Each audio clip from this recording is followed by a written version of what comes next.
You're listening to Hurrdat Sports Radio.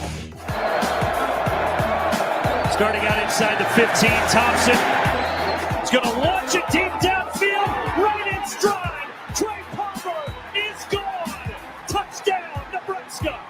We just want our players to go out there and fight.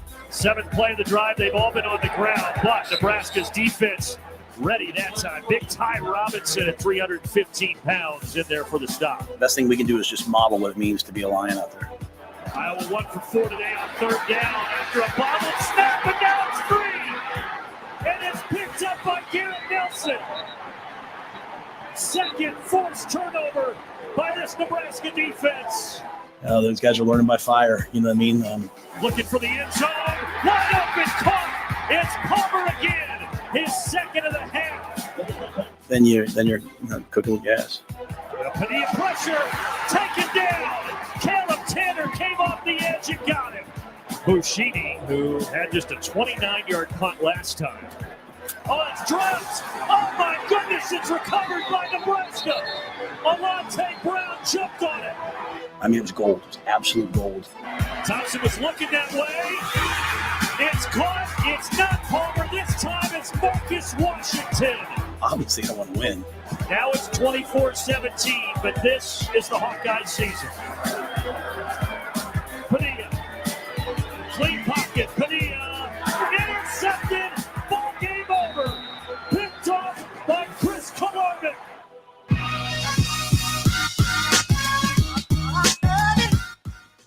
Good morning.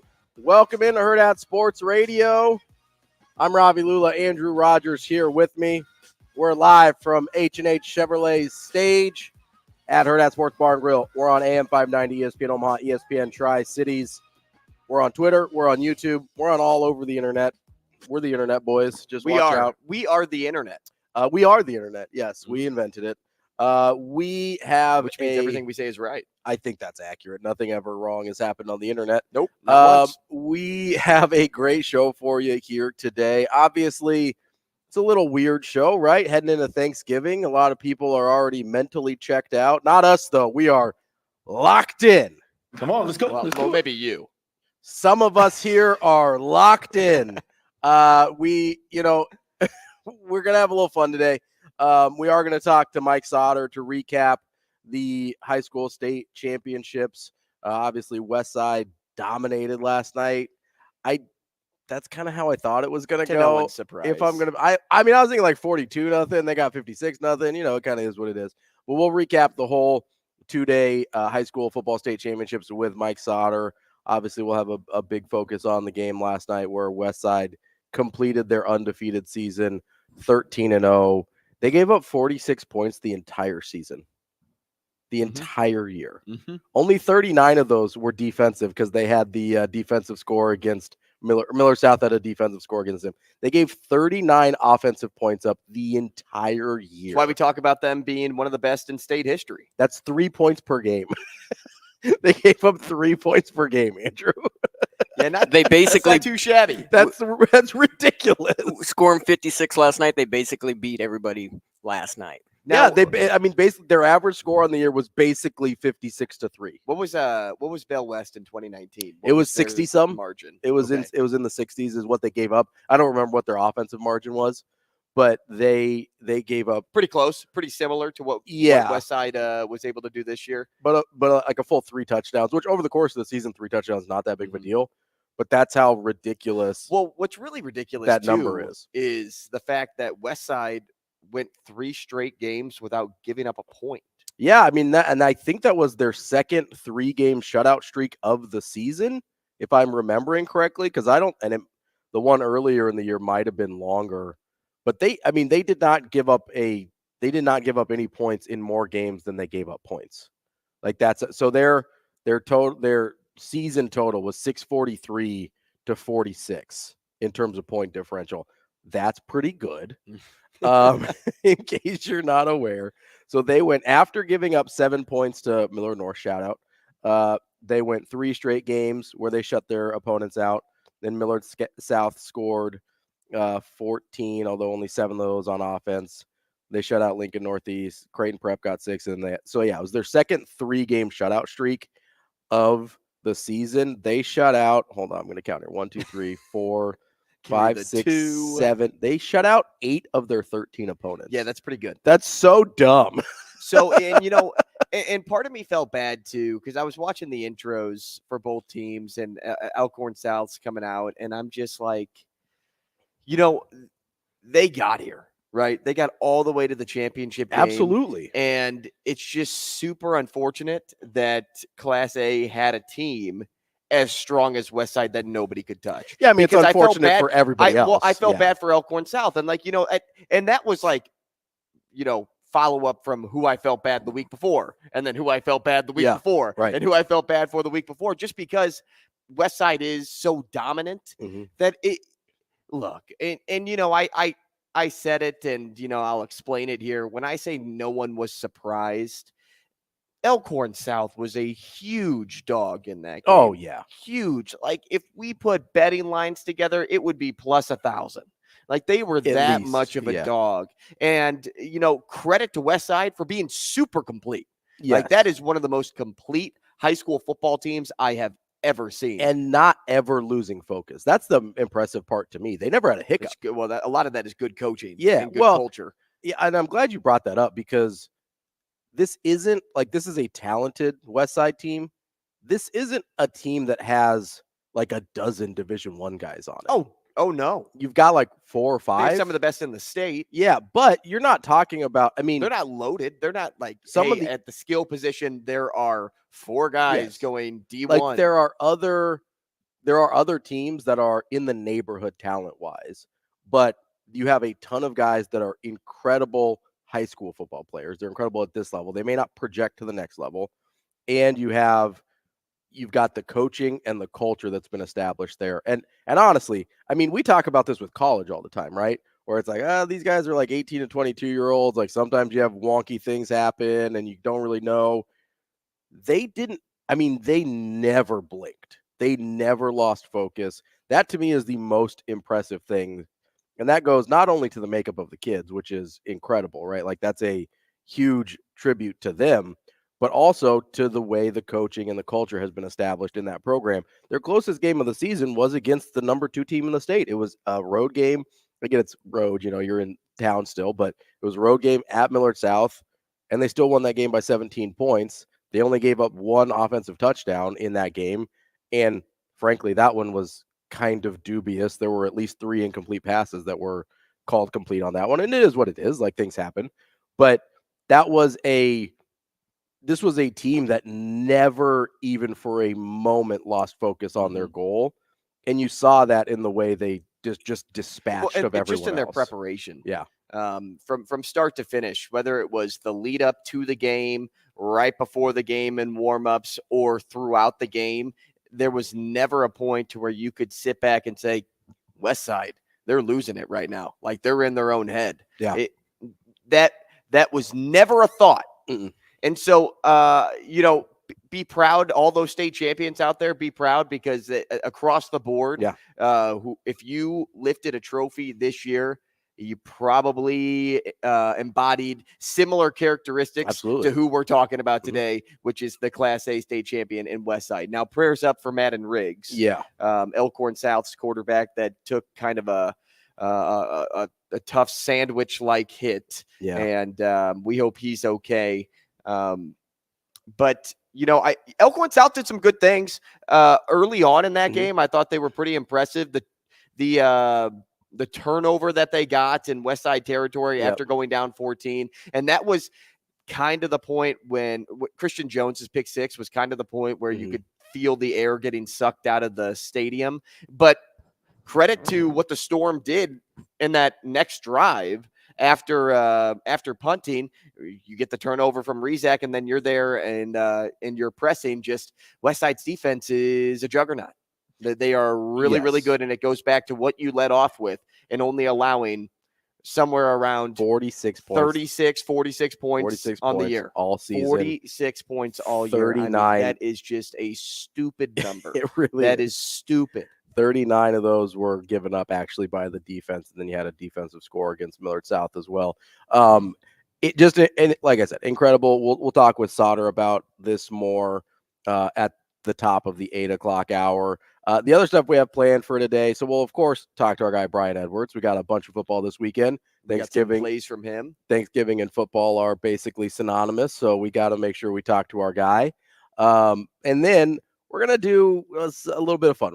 We are gonna preview Nebraska, Iowa. Obviously, we're gonna do some NFL picks and like we have been the last few weeks. But we're also gonna do some Thanksgiving props, some Thanksgiving game props, and then the actual fun stuff. We're going to. Hey, the other stuff is fun too. The stuff is super fun. We love it all. We love sports. It's the best. As long as we hit. As long as our parlays hit, right? Then we're gonna do some fun Thanksgiving stuff. First, we're gonna do best and worst Thanksgiving ever. Okay. Second, we're gonna do a Thanksgiving food draft. We've compiled a list of acceptable entrants so that we don't have anybody going off book and being like, well, because I'd be like, well, I want prime rib and ribeye for Thanksgiving. It's like, well, yeah, that is better than turkey. 100%.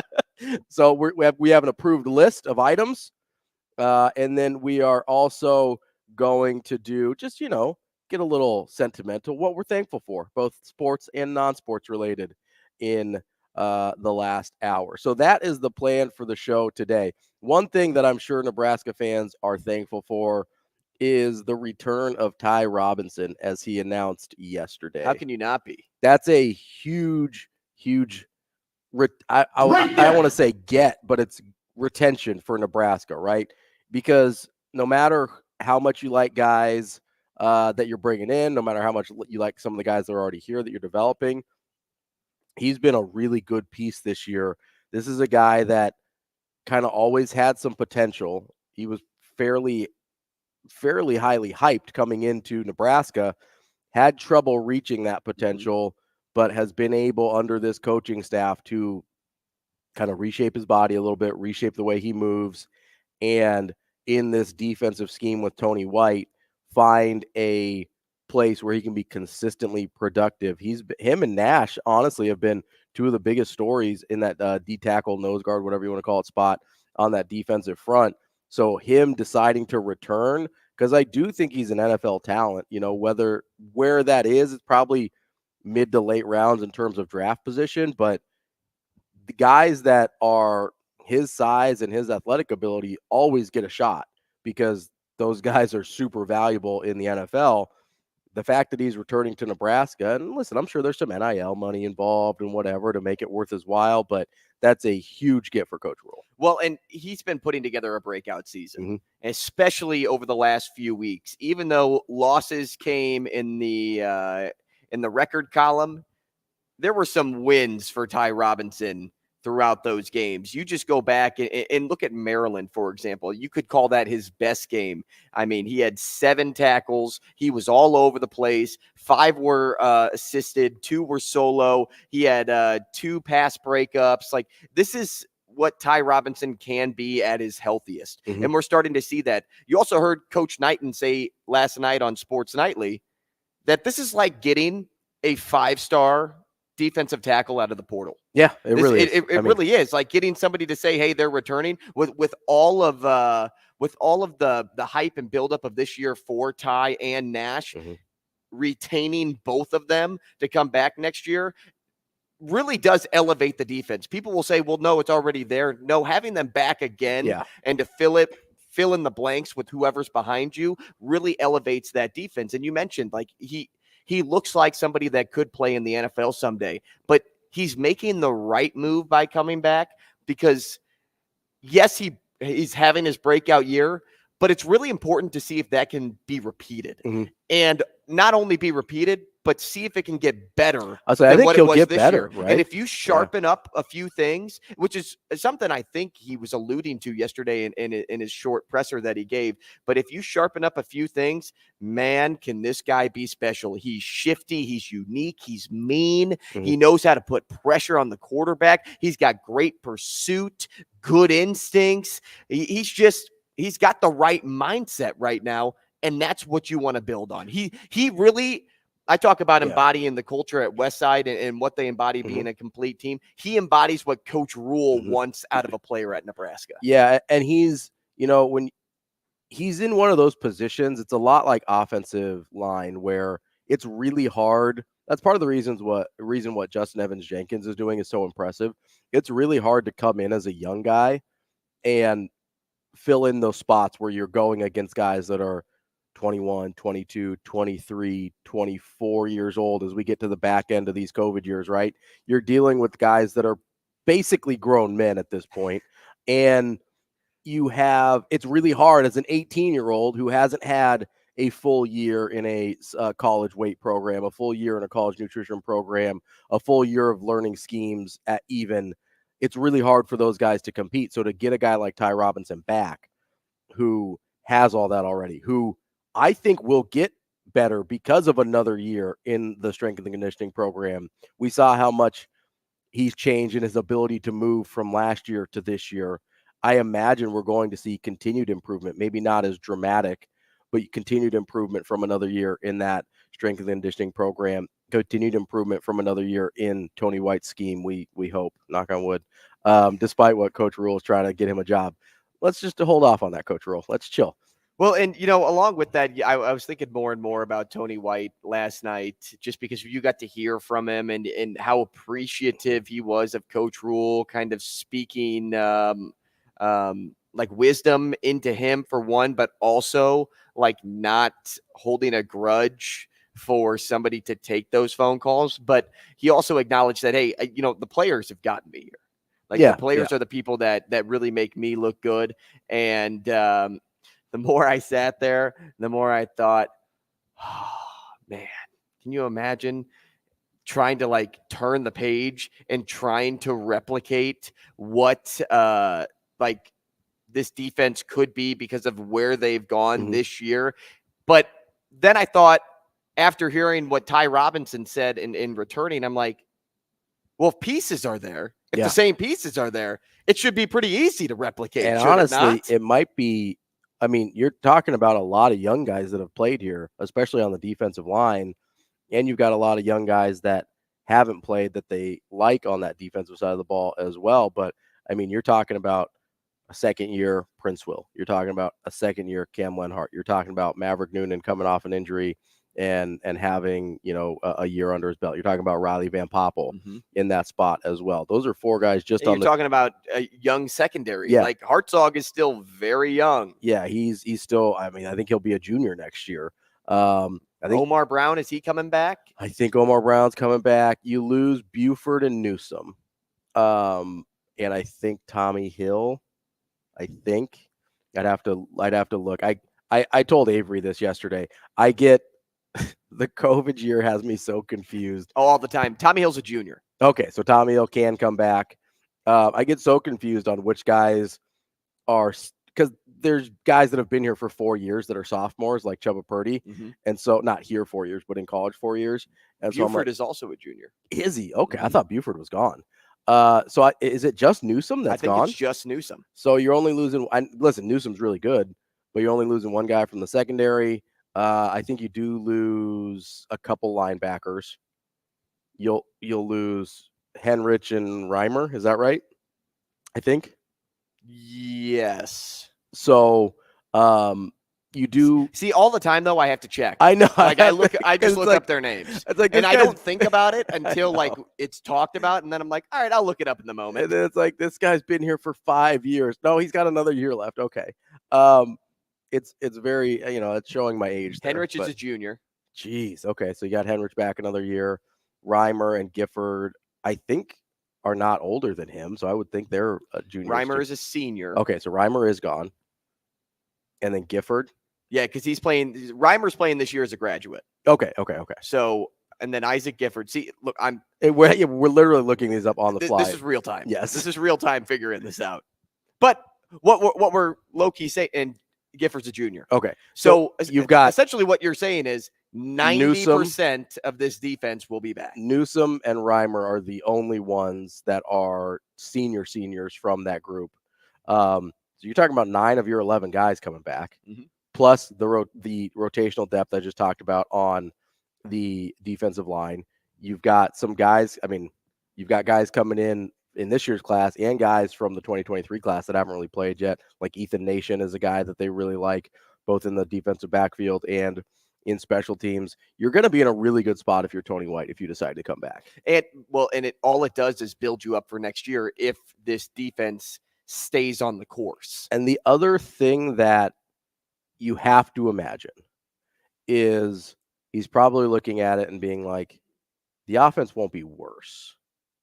We hope, right? But it'd be hard to get much worse. Ravi? Yes. Don't be making claims you don't know about. No, I'm going to make this claim. The offense will not be worse next year. The offense will be better next year. I don't know how much better, but I will make a bold proclamation. Well, it's not really a bold proclamation. It's like saying, like, I mean, they're already down on the floor. All you have to do is get up to your knees. That's what I mean. It's like it's clearing the world's lowest bar, right? But I do believe they'll be better next year. And if you're Tony White, that might make your defense look even better, right? You're not on the field quite as much. You don't get fatigued. You don't have those games where the last couple series you start to break a little bit. You got to respect that. There's a world in which this actually looks better next year, even if, you're in the room and you're like, maybe we're not quite as dominant. Maybe we don't have, maybe we're a little bit more vulnerable because Newsome's not back there or whatever. But because the offense is so much better, statistically, it'll be a better defense. Okay. I think that's on the table.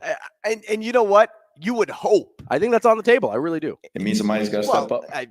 It's not off the table. Yeah. But I think that is the most. Right now, it's a hope. I think that's the most likely scenario is that the defense will be slightly worse eyeball test, slightly better statistically. Now, I'm not saying they'll be better than third nationally, but overall, in terms of points, yards per game, I think they might be slightly better, but it'll be because the offense is better and puts them in better positions. So the way I think about it is this. Until I see what quarterbacks enter the room, I'm not going to make the claim that the offense is going to be better. I think, honestly, you're not going to be able to really know that until you see those guys play because, people thought, the offense could be, taking a step forward with Jeff Sims, and that obviously wasn't the case. But you also have a lot of young talent on the outside. It's really going to be dependent on two things. It's going to be the quarterback, and it's going to be how much of a leap the young skill players have made. Yep. And that will tell me everything I need to know if this offense will be better next year. Because I think the line is going to relatively stay the same. And I don't think they're going to dip. No, I think they'll get better because you've got younger guys that have gotten playing time this year that I think are going to continue to improve. But it's going to require competence at the quarterback position. It's going to require not consecutively turning the football over. And it's going to require, a little bit of buy-in from me with the coaching staff of are you instilling belief in by getting 2 or 3 guys out of the portal? One, are you going to develop, young quarterbacks? Are you going to, make an offer to somebody else? Like the direction they're going there will tell me everything I need to know moving forward. If it's going to be Chubba Purdy because he's looked like the best, then I'm really going to need to see, we'll call it added juice in the offseason for me to say Chubba Purdy can lead this team further than they've gotten this season. I think Chubba Purdy can be mediocre, which would be a dramatic improvement in the quarterbacking room.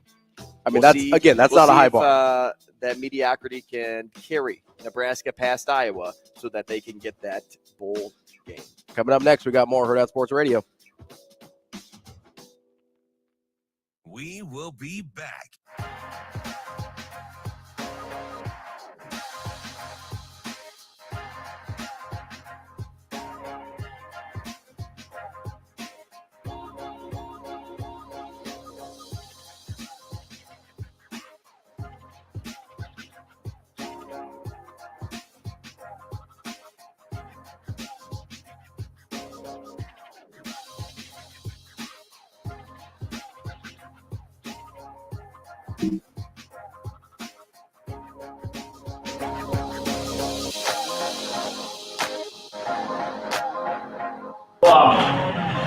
Because one of the ones you had to do is become. We will be back. Never let up. The running back scenario, you got to do. All you got to do is one more thing, and that's play one game. Now, how many of you would have accepted that right then and there? That's it. All of you would. And that's what it comes down to today.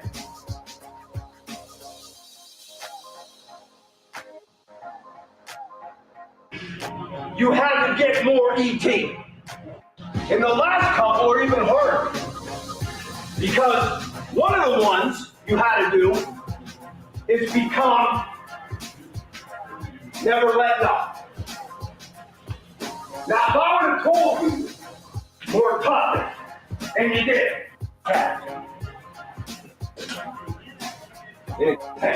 or complacent, or satisfied, which was probably the hardest one. Being complacent, being more toughness, and you did. You had to get more ET. You had to have more. Get more ET. You had to have more effort, more toughness. Now, if I would have told you back January 7th that the road that is there, that's it. All of you would have. And that's what it comes down to today.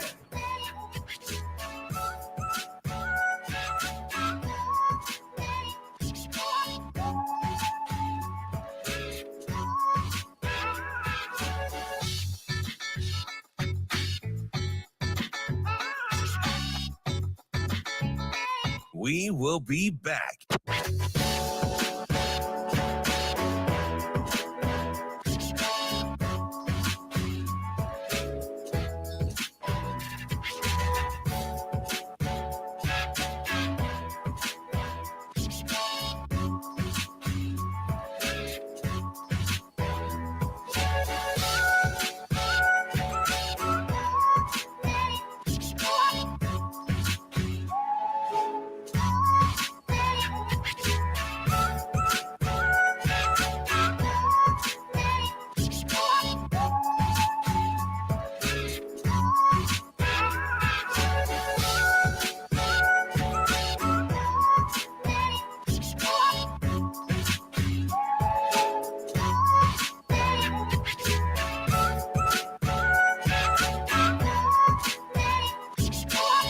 We will be back.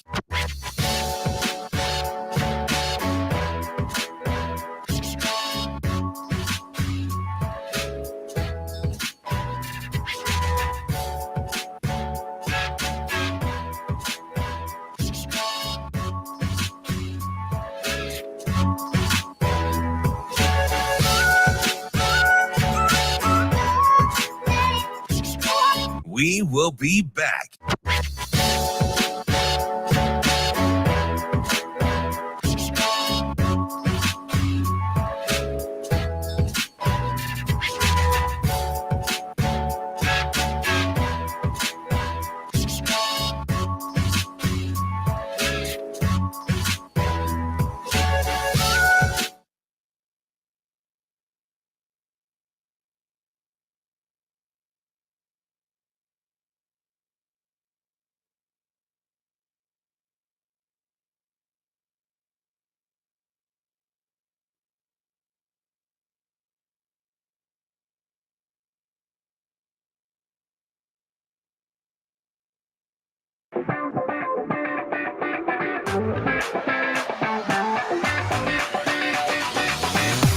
You're listening to Hurrdat Sports Radio. I think any rival's special. It's, it doesn't really change how you practice. You hope it doesn't anyway. That makes you practice any harder. But I think it's just fun to have a little, just friendly, brotherly rivalry. Not hate. I wouldn't say hate or anything, but it's just fun to have that coming in this weekend and being part of a historical series like this.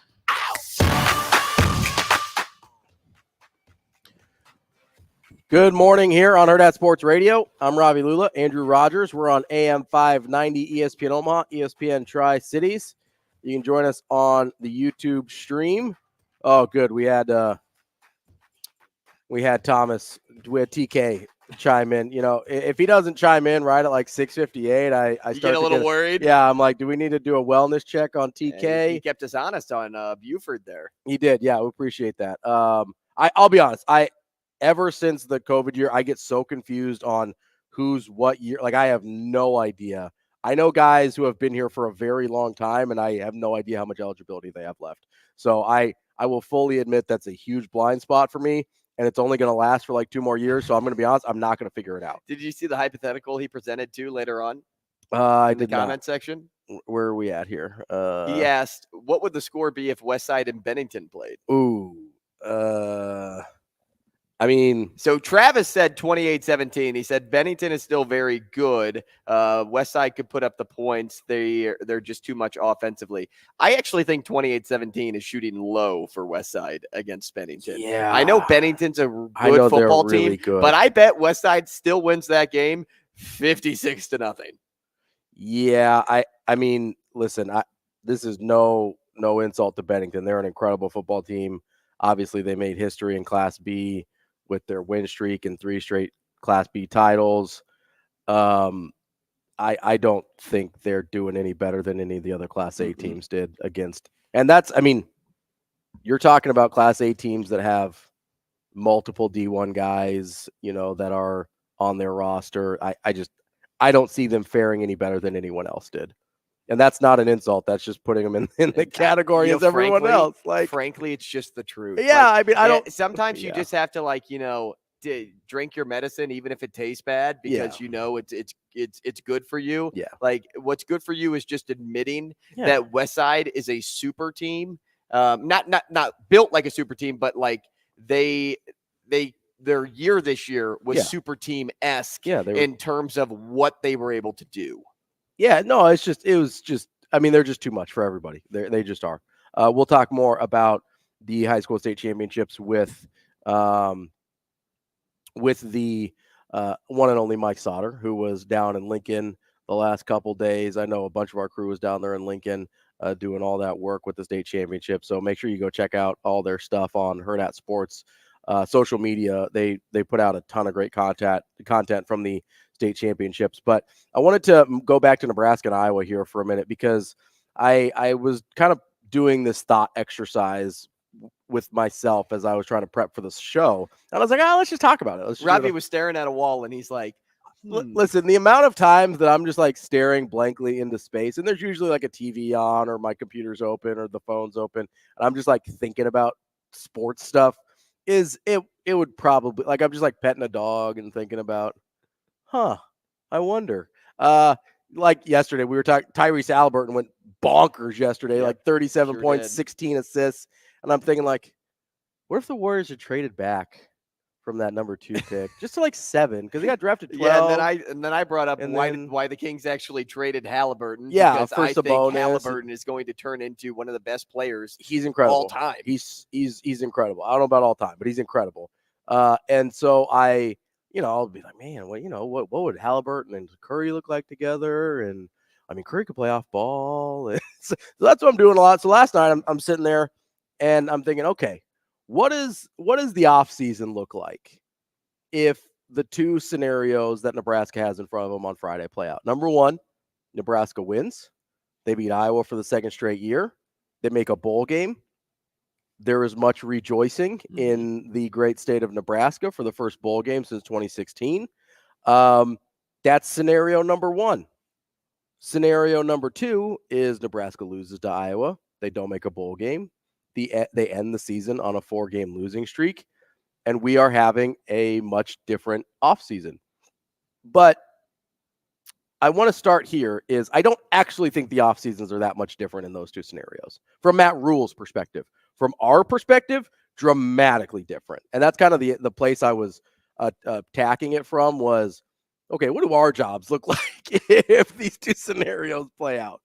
But I do want to kind of remove myself for a minute and say, hey, from Coach Rule's standpoint, I really don't think it'll be any different, because I think he thinks he's on the right track, whether they beat Iowa or not. I think he thinks he's got the culture in place. We heard him talk on Monday, whether he beats Iowa or not, he likes where the culture is. He likes the health of this team. Obviously, he's bringing a ton of guys back. Ty Robinson's a good microcosm of like, yeah, guys want to be here. So we're doing this from our perspective, not from the Nebraska coaching staff perspective. So let's start with the bad scenario so we can end with the good scenario. Okay. Well, regardless, I think both off seasons are a win for Nebraska. I actually think both results here are a win for Nebraska. Okay, let's start with the 4-game losing streak first.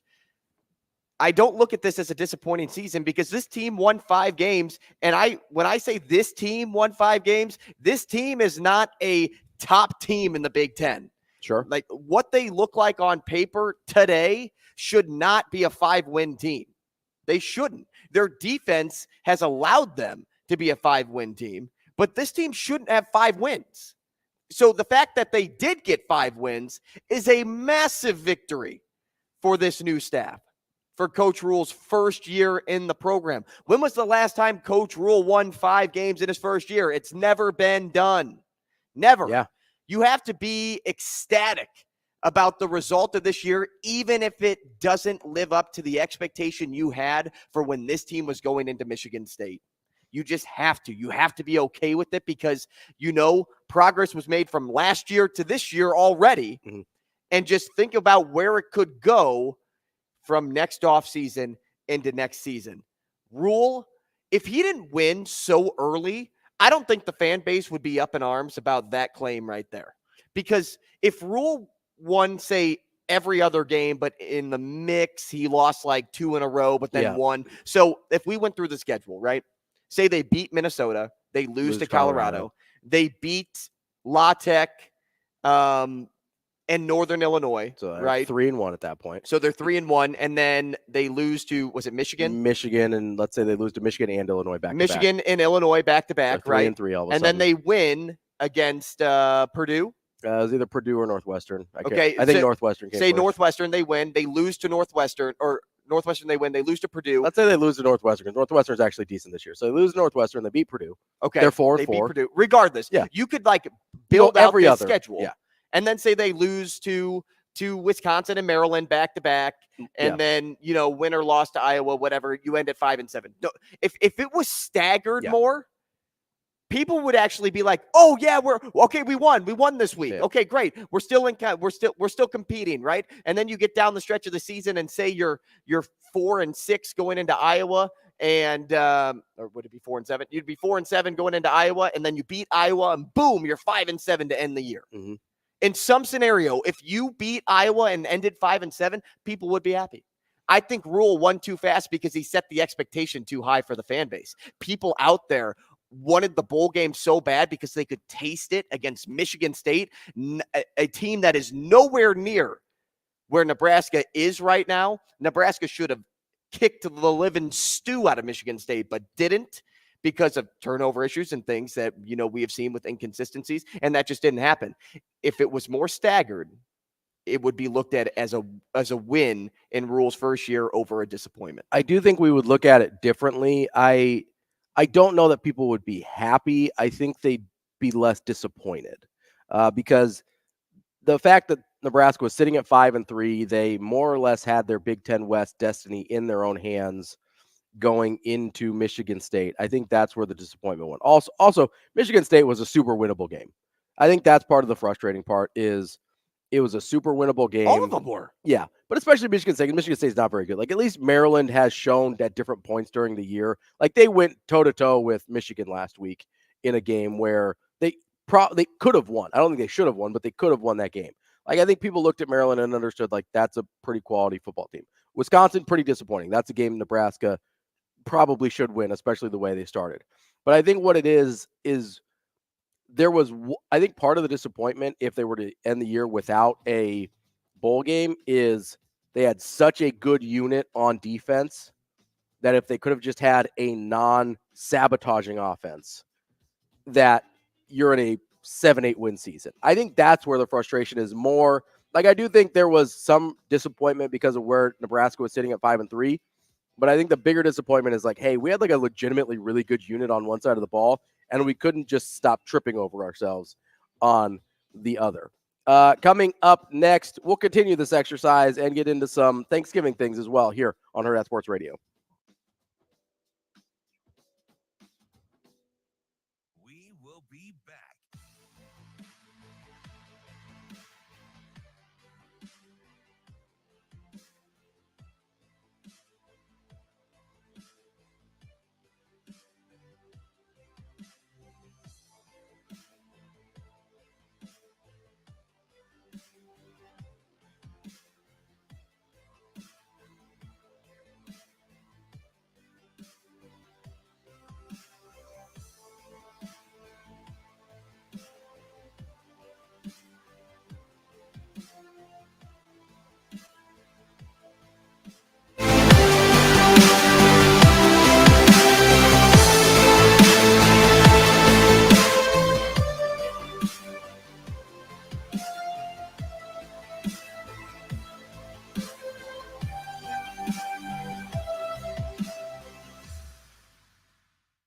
We will be back.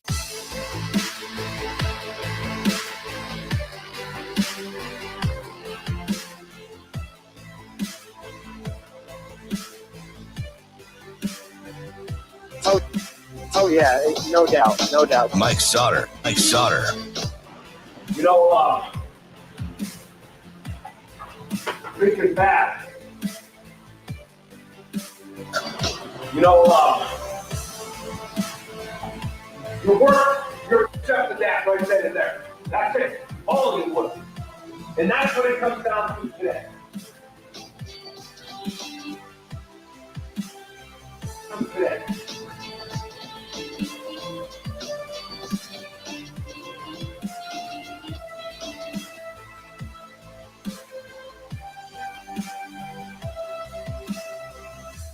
We will be back.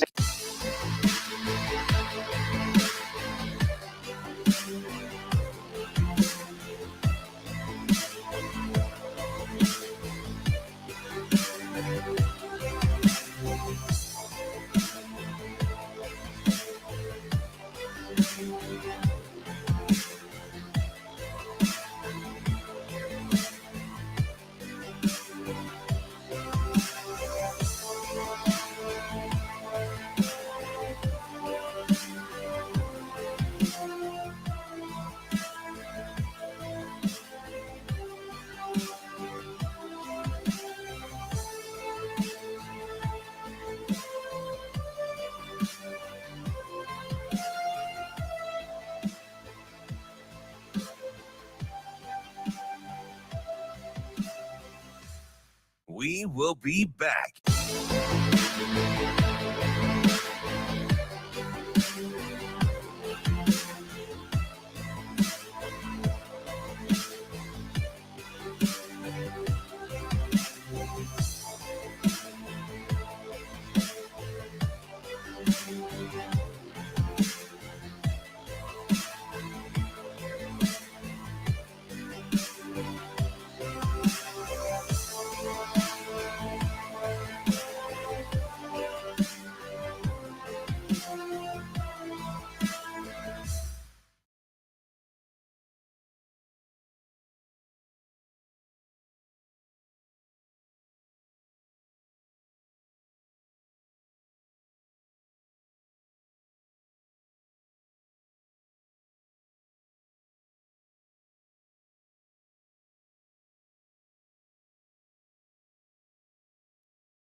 You're listening to Hurrdat Sports Radio. Anything like that is a reflection of the young men playing and the other coaches and the work that they put in. You know what I mean? I just have to, that's the way I take that. That has nothing to do with me. It's all those guys run around making. I didn't make one tackle this year. I didn't make, one sack this year. Those young men perform, and those assistant coaches got them in a position to perform. And so, you work to be in a position like that. But I say this all the time, you handle that after the season. Your name ain't gonna be up there if you give up 300 yards rushing and lose this game. You know what I mean? So it's cool and all, but it's cool because Nebraska gets recognized and Coach Rule taking a chance on me gets recognized and the young men playing get recognized. Like, that's cool. Anything good with me is automatic good for Nebraska, good for the player. So that's the way I take that. Wrapping up hour number 1 here on the drunkest day of the year, the Wednesday before Thanksgiving. Statistically true. This is the day that people drink the most in the entire calendar year, is the day before Thanksgiving. So enjoy that. I would try and stay sober till you're at least out of work. That's what we're trying to do here. Something like that, right? Andrew's got to drive back. Where you going? Chicago this week? Yep, I am going out. Well, so it's a suburb. Sure, I think it's a suburb of Chicago. No, I don't think it's it's Antioch, Illinois is where I'm going. Okay, so I think that's too far out to be a suburb, I think. Well, it's about an hour outside of Illinois, but I don't know like what the suburbs are. Let me go. Let me look and see where it is. Because what is that called? Like the radius? I don't know what like the radius of that would be. Yeah, I think you're outside of it. If I'm being honest, I'm looking here though. We're looking at the map. Yeah, so you're on like the very north side there. So I think you're actually technically in the suburbs still. Are we? The northern suburbs of Chicago go up for like Okay, so Antioch is a part of the larger Antioch Township within Lake County. Yeah, because it's right on the border. It's pretty close to Wisconsin. Yeah, it's right on the Wisconsin-Illinois border. So you're at like the very top. If you need me to bring you back some spotted cow, I got you. I'm okay there. So he's gonna maybe get some spotted cow when he gets back for his drunkest day of the year. And maybe. Hey, music bingo's here at the bar tonight. So if you want to get drunk and get your funk on, you got to come here. Drunk and funk. Mm-hmm. I like it. That's what I like to hear. So in the last segment we did the worst case scenario for Nebraska. They lose. I think there would be much weeping and gnashing of teeth, even if there shouldn't be. Let's see what happens if they win. Okay. Let's say they beat Iowa. They go to a bowl game. They get the extra bowl practices. So I'm making an assumption here, and I know that's dangerous, but if they beat Iowa, I'm making the assumption that Chubba Purdy has looked at least solid once again, which I think changes people's mood going into the offseason. And here's why. Yes, you still need to go get someone, if not two someones, out of the transfer portal. But having any confidence that there is a guy currently here that can at least be functional next year is a huge mood booster. Because that's honestly the one negative thing about that people feel about this team is what in the unholy hell is happening with the quarterback spot. Right? I mean, like you're like, the receivers, they got banged up, but the young ones look pretty good. I'm excited about their promise. The running backs, I like Emmett Johnson. Maybe they don't have a guy that's like that dude, but you get Gabe Ervin back. I think Ramirez said he's trying to come back. I don't know what his eligibility situation, as I've described in length today. I have no idea who's eligible for anything at all. But I think Rule talked about Ramirez trying to come back. You've got at least two guys coming back that you like in Ervin and Emmett Johnson. You got Quentin Ives that they really like a lot. I'm guessing they'll maybe try and bring in a transfer as well to kind of beef up that room a little bit. So you're like, we got running backs I kind of like.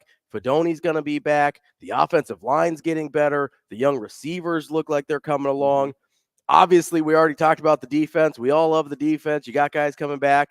The one thing that it's the turd in the punch bowl has been quarterback play, right? If Chubba Purdy basically puts up the exact same game he did against Wisconsin, I think people go into the offseason feeling dramatically more comfortable. And maybe that's fool's gold. I'm acknowledging that because it's two games, although it's two conference games against opponents that you need to be good against. It very well might be fool's gold because we thought Heinrich Harburg was good for a couple games. We never really thought Jeff Sims was good. He didn't have that opportunity.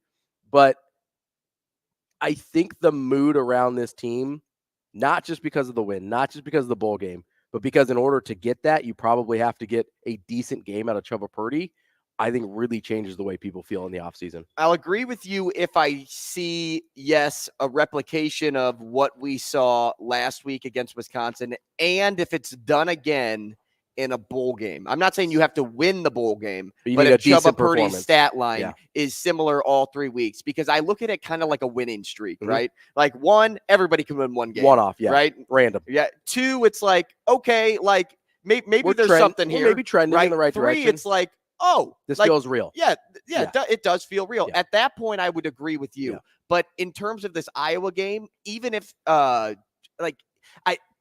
I don't know if I can expect the same stat line from Chuba just because of how strong Iowa is defensively, for one. But if you got it from him, I don't think they even need Chuba to be excellent to win this football game because Iowa's not excellent. Right. In fact, they have so many flaws that it is just a complete mind-blowing moment thing that they've even won 9 the games. Big Ten West. Yeah, I mean, this Iowa team should not have 9 wins. No. They absolutely should not, but somehow they do because you know what? They're comfortable in the moments where they win 12-10 or 13-11, whatever it is. Like they have the weirdest. I would love to know how much scoregami Iowa's done over the last 3 years. But what was that South Dakota State game that was like 6-5? It was 7-3.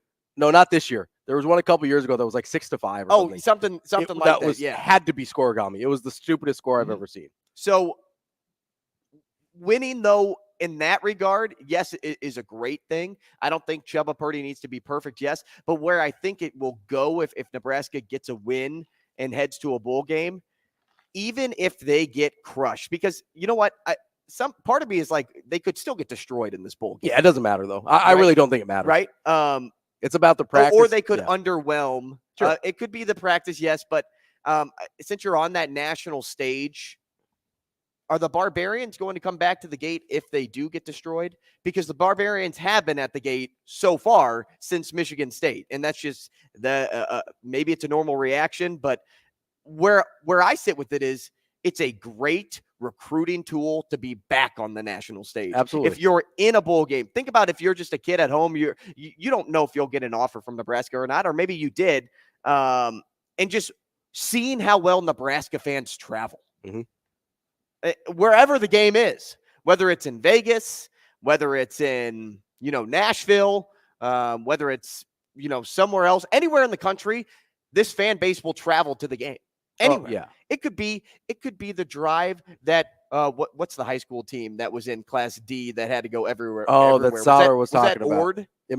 Was it Ord that had to travel everywhere, which was essentially driving to New York and halfway back? Yeah. Like Nebraska fans in the would playoffs travel alone, that distance in one way if it meant watching this team play in a bowl game. And if I'm a recruit, I'm like, wow, if this is the dedication of college football in the state, I want to play there. And this is year 1, and they're already this much better. And you know what? If they make a bowl game in year 1, Ravi, as a new program, that can only mean one thing. What's that? And it means they're on their way up. That can only mean one thing. I think they're on their way up anyway, but I agree. The bowl game is like tangible proof of, hey, we have done something the previous staff could not do. We have done something that hasn't been done here in a hot minute. Like this is obvious, tangible proof of concept, which I do think is important. If you can get it in year 1, that's awesome. I think you have to get it by year 2, but if you can get ahead of the curve a little bit, I think you'd be in really good shape. And you're right. Purdy probably doesn't even have to be as good as he was against Wisconsin because of how good Iowa's defense is. And their offense is so bad that you don't need that many points to beat them. But from just looking at Chuba and kind of outside of the points in general, but if you're just looking at Chuba's performance, even if he is just solid and doesn't make mistakes, even if it's, let's say he gets 50 yards rushing instead of 100. Let's say he's still in that 140 to 160 range throwing the ball, which is not crazy. Talking about like 200 yards of total offense. Let's say he still gets 2 touchdowns and 1 turnover. That's a good enough game to beat Iowa. And because of how good Iowa's defense is, it's probably a more impressive performance than the one against Wisconsin. So I agree with you there that he probably doesn't even have to replicate his numbers against Wisconsin to feel good from Wisconsin against Iowa for you to feel good or for me to feel good about Chuba moving forward. Obviously, you'd love to see it in the bowl game as well. I almost wonder, you probably want to get him the reps. I just wonder with that groin, depending on what the time frame is for the recovery of the surgery, how long that is. I'm guessing since it's not a like structural joint issue, it's probably not like a long-term several month injury. And he made it clear that he was on some major painkillers throughout that game because he goes, I was a little sore after the game, but I didn't really feel it much during. It's like, I know what you took. I think him and Tanner Mordecai got the same shot. Like Tanner got it in his hand, after he threw those first few. I legitimately think, because you saw those ducks at the beginning of that game, I think his hand was still numb from whatever they gave him, and he finally got feeling back. It's like in it pushing later. your cheek after you get a cavity filled. Yeah. It's like, Like, wait, I can't really feel that. I don't think he could really feel the ball coming out of his hand, and then it wore off just enough, or the adrenaline kicked in enough he could actually feel the football again. Coming up, we're going to talk to Mike Sautter. We're going to recap the high school state championships, and then we will get to all of our fun Thanksgiving weekend ideas here on Hurrdat Sports Radio. We will be back.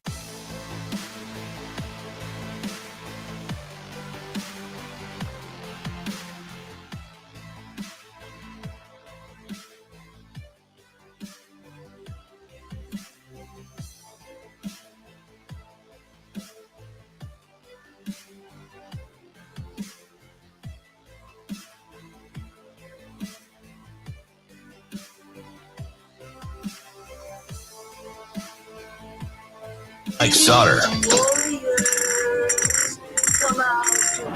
You know,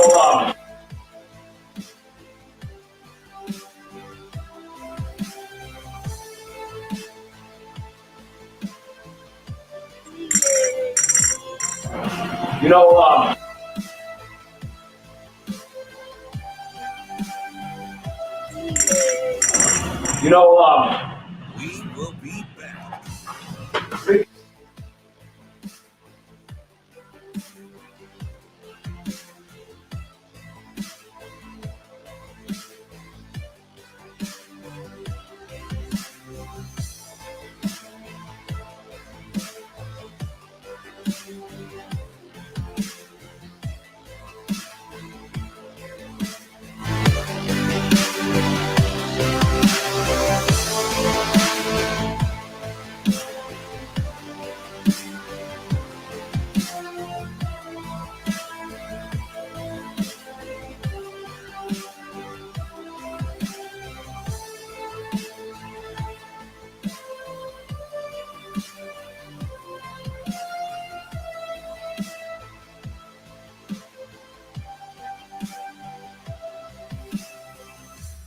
We will be back.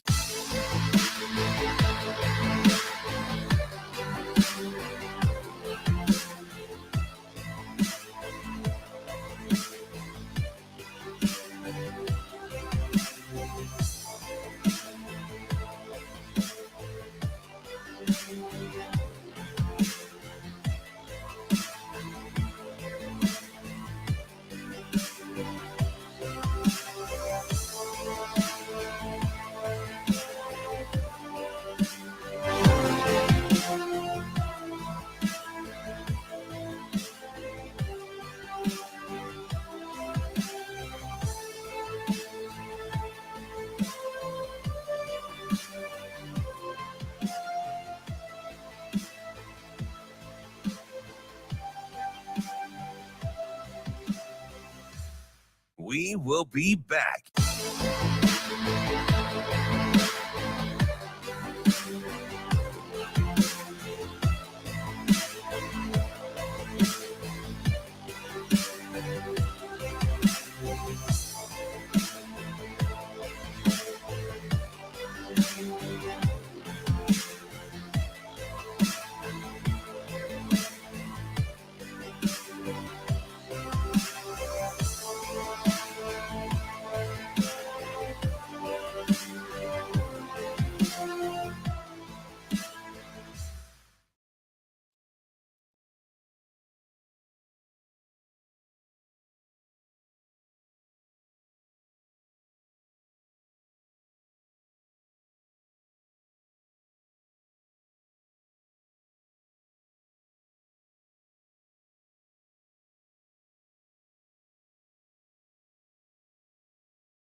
You're listening to Hurrdat Sports Radio.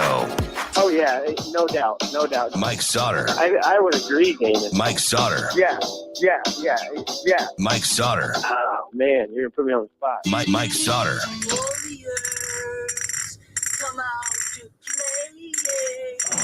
You know,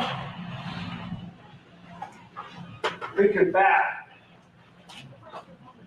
those 7,000 hours we put in, that all those days that we've gone through this, and it comes down to 48 more minutes. Okay. Now, when we started this thing, we wanted to run it back, but we knew we had to do a couple things to do it. Okay. Number one, we had to reinvent ourselves. We had to become a different team than we were last year, and you did. Number two, we had to work hard. We just had to work harder, and you did.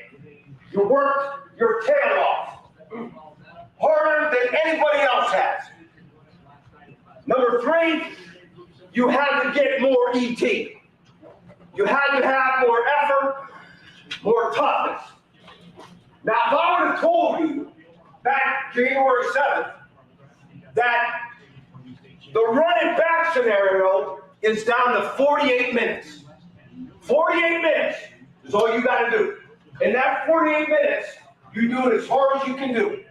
Healthy, full team, fully loaded. All you got to do is one more thing, and that's play one game in the state championship as hard as you possibly can. Now, how many of you would have accepted that right then and there? That's it. All of you would have. And that's what it comes down to today.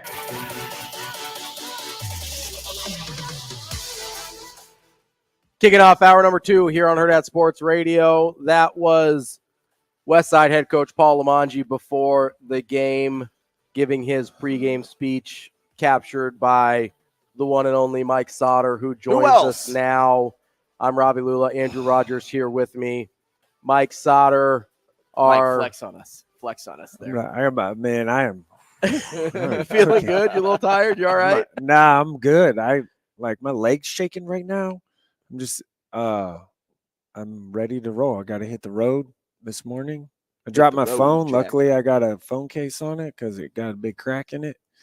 So your phone? Yeah, I got cover though, so it just so it's like the screen protector. Yeah, screen protector. Did that this morning. Trying to get out of here. Heading down to Kansas City for Creighton. Yeah. Yep. JP joining you. Yep. We're gonna road trip. There you go. He's driving. He's never driven in this situation before, so I've always been the one driving. So a little role reversal there. You're nervous about this. Well, you are We're probably going to be listening to. Yeah, we're probably going to be listening to some podcasts of some sort, or you guys or something. Wait. Well, so let me ask you this: since you're the passenger, do you get control of the radio? Well, I'm going to probably be working the whole way down there. Oh, okay. So I got some stuff I got to do. So Mike Sautter never stops. I had to dress up today, I didn't just throw a hoodie on, right? Well, I'm sure you were bundled up yesterday. It was freezing. Yeah. I looked like the snow ninja out there at one point. I had the black mask. People are like, did Mike Sautter put on some weight? Nope, he's just wearing 6 jackets. Yeah, losing weight. Yeah, it was good though. Yesterday was. Let's face it. The football wasn't good. Yeah, so let's get into it a little bit. Both days it was pretty bad. There was one game, and that was it. That was even decently kind of competitive. Yeah, close. So we knew. Well, let's start with last night's game. Obviously, we knew the chances for Elkhorn South against Westside were. Yeah, it was. They were up against it. Yeah, they were up against it. So that was. That was, I think, the consensus going in. Obviously, that's what we saw play out as well. But not just last night. Let's kind of take it from the whole season perspective. You said it before the season even started. This could be one of the best teams we've seen in state history. Obviously, it played out that way. But give us a little bit of context, because I know a lot of people point to that 2019 Bell West team and they're like, they only gave up 60-some points all season. Well, these guys only gave up 46. 40, and one of those was a defensive touchdown. Hey, so how many 7 of did, those 46 were defensive. Yeah. How many points did Bell West put up in 2019? Do you remember? We were trying to figure it out. Yeah, I mean, I can go back. I haven't done the ultimate research, right? Sure. Of that yet. But it was more. So Westside put up, I would imagine, put up 643 on the season. It's a lot. That's a big number. I mean, their margin of victory was so high. This is why everything relative. So I go to the second practice of the day. If you remember, I was supposed to go to the first one. I overslept on the couch, And then you did some conditioning. I overslept on the couch in our office, and so I went to the second day of practice, and I said it immediately after that. I said, this team could go down as one of the best in history. They're that good because they have, when you look at that stuff, it is, their margin of victory is going to be really high? Yes, obviously it is. Division I talent or talent across the board, right? College level talent. Do they have that? Yes, they do. Which is funny because we talked, and they don't have like superstars on that team. They have like a good like chunk of guys. A guy going to Notre Dame that are and going a guy Power going 5. to Nebraska. Yeah. Okay. Well, you have like 4 or 5 D1 guys. Yeah. Notre Dame, I'm not Nebraska. saying like the top 11 guys are like NFL caliber guys. Notre Dame, right. Nebraska. They're built like that as college level players. Yeah. Notre Dame, Nebraska. Guy was offered to Iowa State. These guys are junior. Iowa State, and then a top 100 linebacker who's a junior too. Yeah. I mean, which at the high school level is crazy. Yeah. Like, we're not taking that away. But a bunch of dudes with like is, Division II NAI stuff. Right. My point earlier was it's not 85 prep where there was 21 Division I athletes on the team. And that's what we were meaning baseball and everything else. Or yeah, even like that. There were more D1 guys on 03 Miller North, or there were more, and there were. Here's one to the culture. Here's also one knock if you look at this West. One in this conversation is the teams they played. Majority like it's so down comparatively to where to where it's been in the past, right? Or years in the past. So it's that's another kind of. That's one, maybe the one knock, but man, they are so good. Oh, they're incredible. For what it's worth, Bellevue West in 19 scored 662. Okay, compared to 643. So we're not talking about we're a not lot. That far off. We're talking about literally 50 and better points defensively. Yeah, you're talking about literally 50 points per game versus 49 and a half.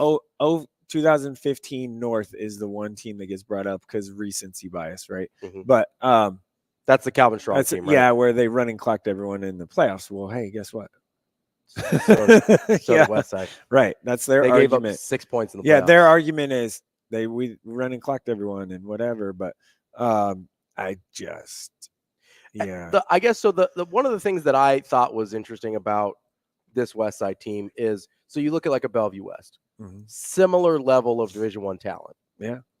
You look at, I'm trying to think of some of the other schools. Like Miller North has a couple guys they're going to go. Yeah, the two D1, juniors. Yeah, not 4 or 5, right. But they've got a couple D1 guys on that roster. You look at some of the other teams. Elkhorn South. Elkhorn South has who they just played some Division I guys. They got their 2 best linemen are Northern Illinois and Nebraska. Yeah, you've got and that's actually a kind of a quote unquote weaker spot for Westside. They don't have any D1 guys on the line, right? Even I don't know what the Miller South guys are going to end up being. There's a lot of young guys. You've got at least like Marion Jackson. I know already has a bunch of offers. No, interest. He's interest. Yeah, interest. But Millard South has like those guys are all Laquana, sophomores. So yeah, Millard South seniors or FCS and Division II guy, right? FCS, yeah. But FCS you might get some guys out of the younger class. Yeah, on that team. Yeah, so for sure. It's hard to tell there. Too early on that. Speaking of Millard South, they're probably going to be the favorite the next. Yeah, absolutely, because of their their best players are sophomores basically. But hey, you know what? Can I go ahead? Well, I was just going to say, so it's not like it.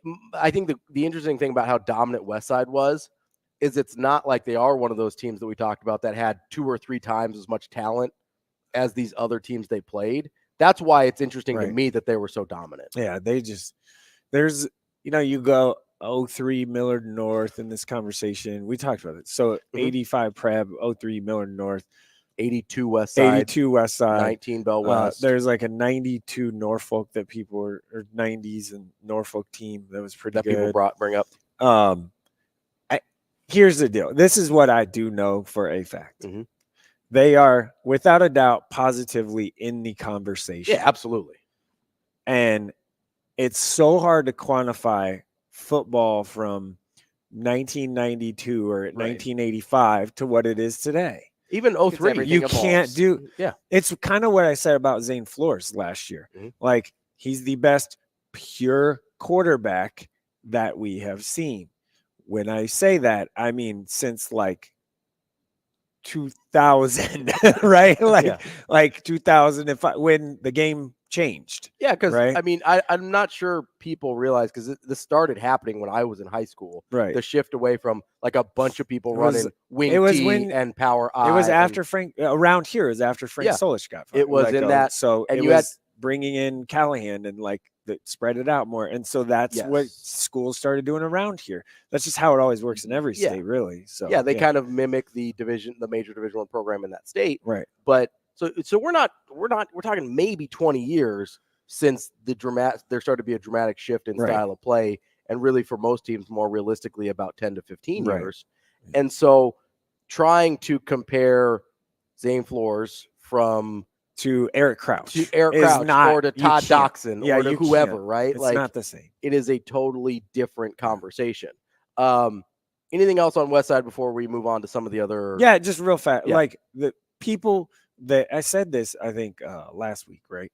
It's like, give them their flowers. Absolutely, like, Who like we're saying this? We can talk about everybody else and try and hide it. Like, I personally felt like I can't talk about West Side because I will get people saying, "Oh, you didn't talk about West Side."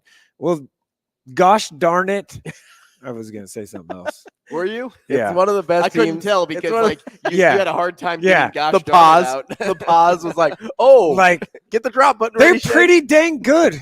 And you know what? Like, that's what I told Bobby. Bobby. Just admit it. Yeah. Who cares? Like, yes. Hey, Dad, your son plays for another school. You know what? Great. Two things can be true at the same time. That team can be good or going to be good, and this team can be one of the best ever. It can happen. Yeah. Also, I'm so box Sautter right now. So the people that say, "Oh, recruiting, I wish they would have home team, their own school, whatever." Hey, what about when you got a kid from somewhere else that transferred in? Mm-hmm. What about then? You didn't care then? Yeah. You care now? Well, also now you want to go back to, oh, I wish it was just their home districts, man. Oh gosh. Well, it's also, I wish we could go back to 1982. Yeah, it's not against the rules. They didn't break any rules.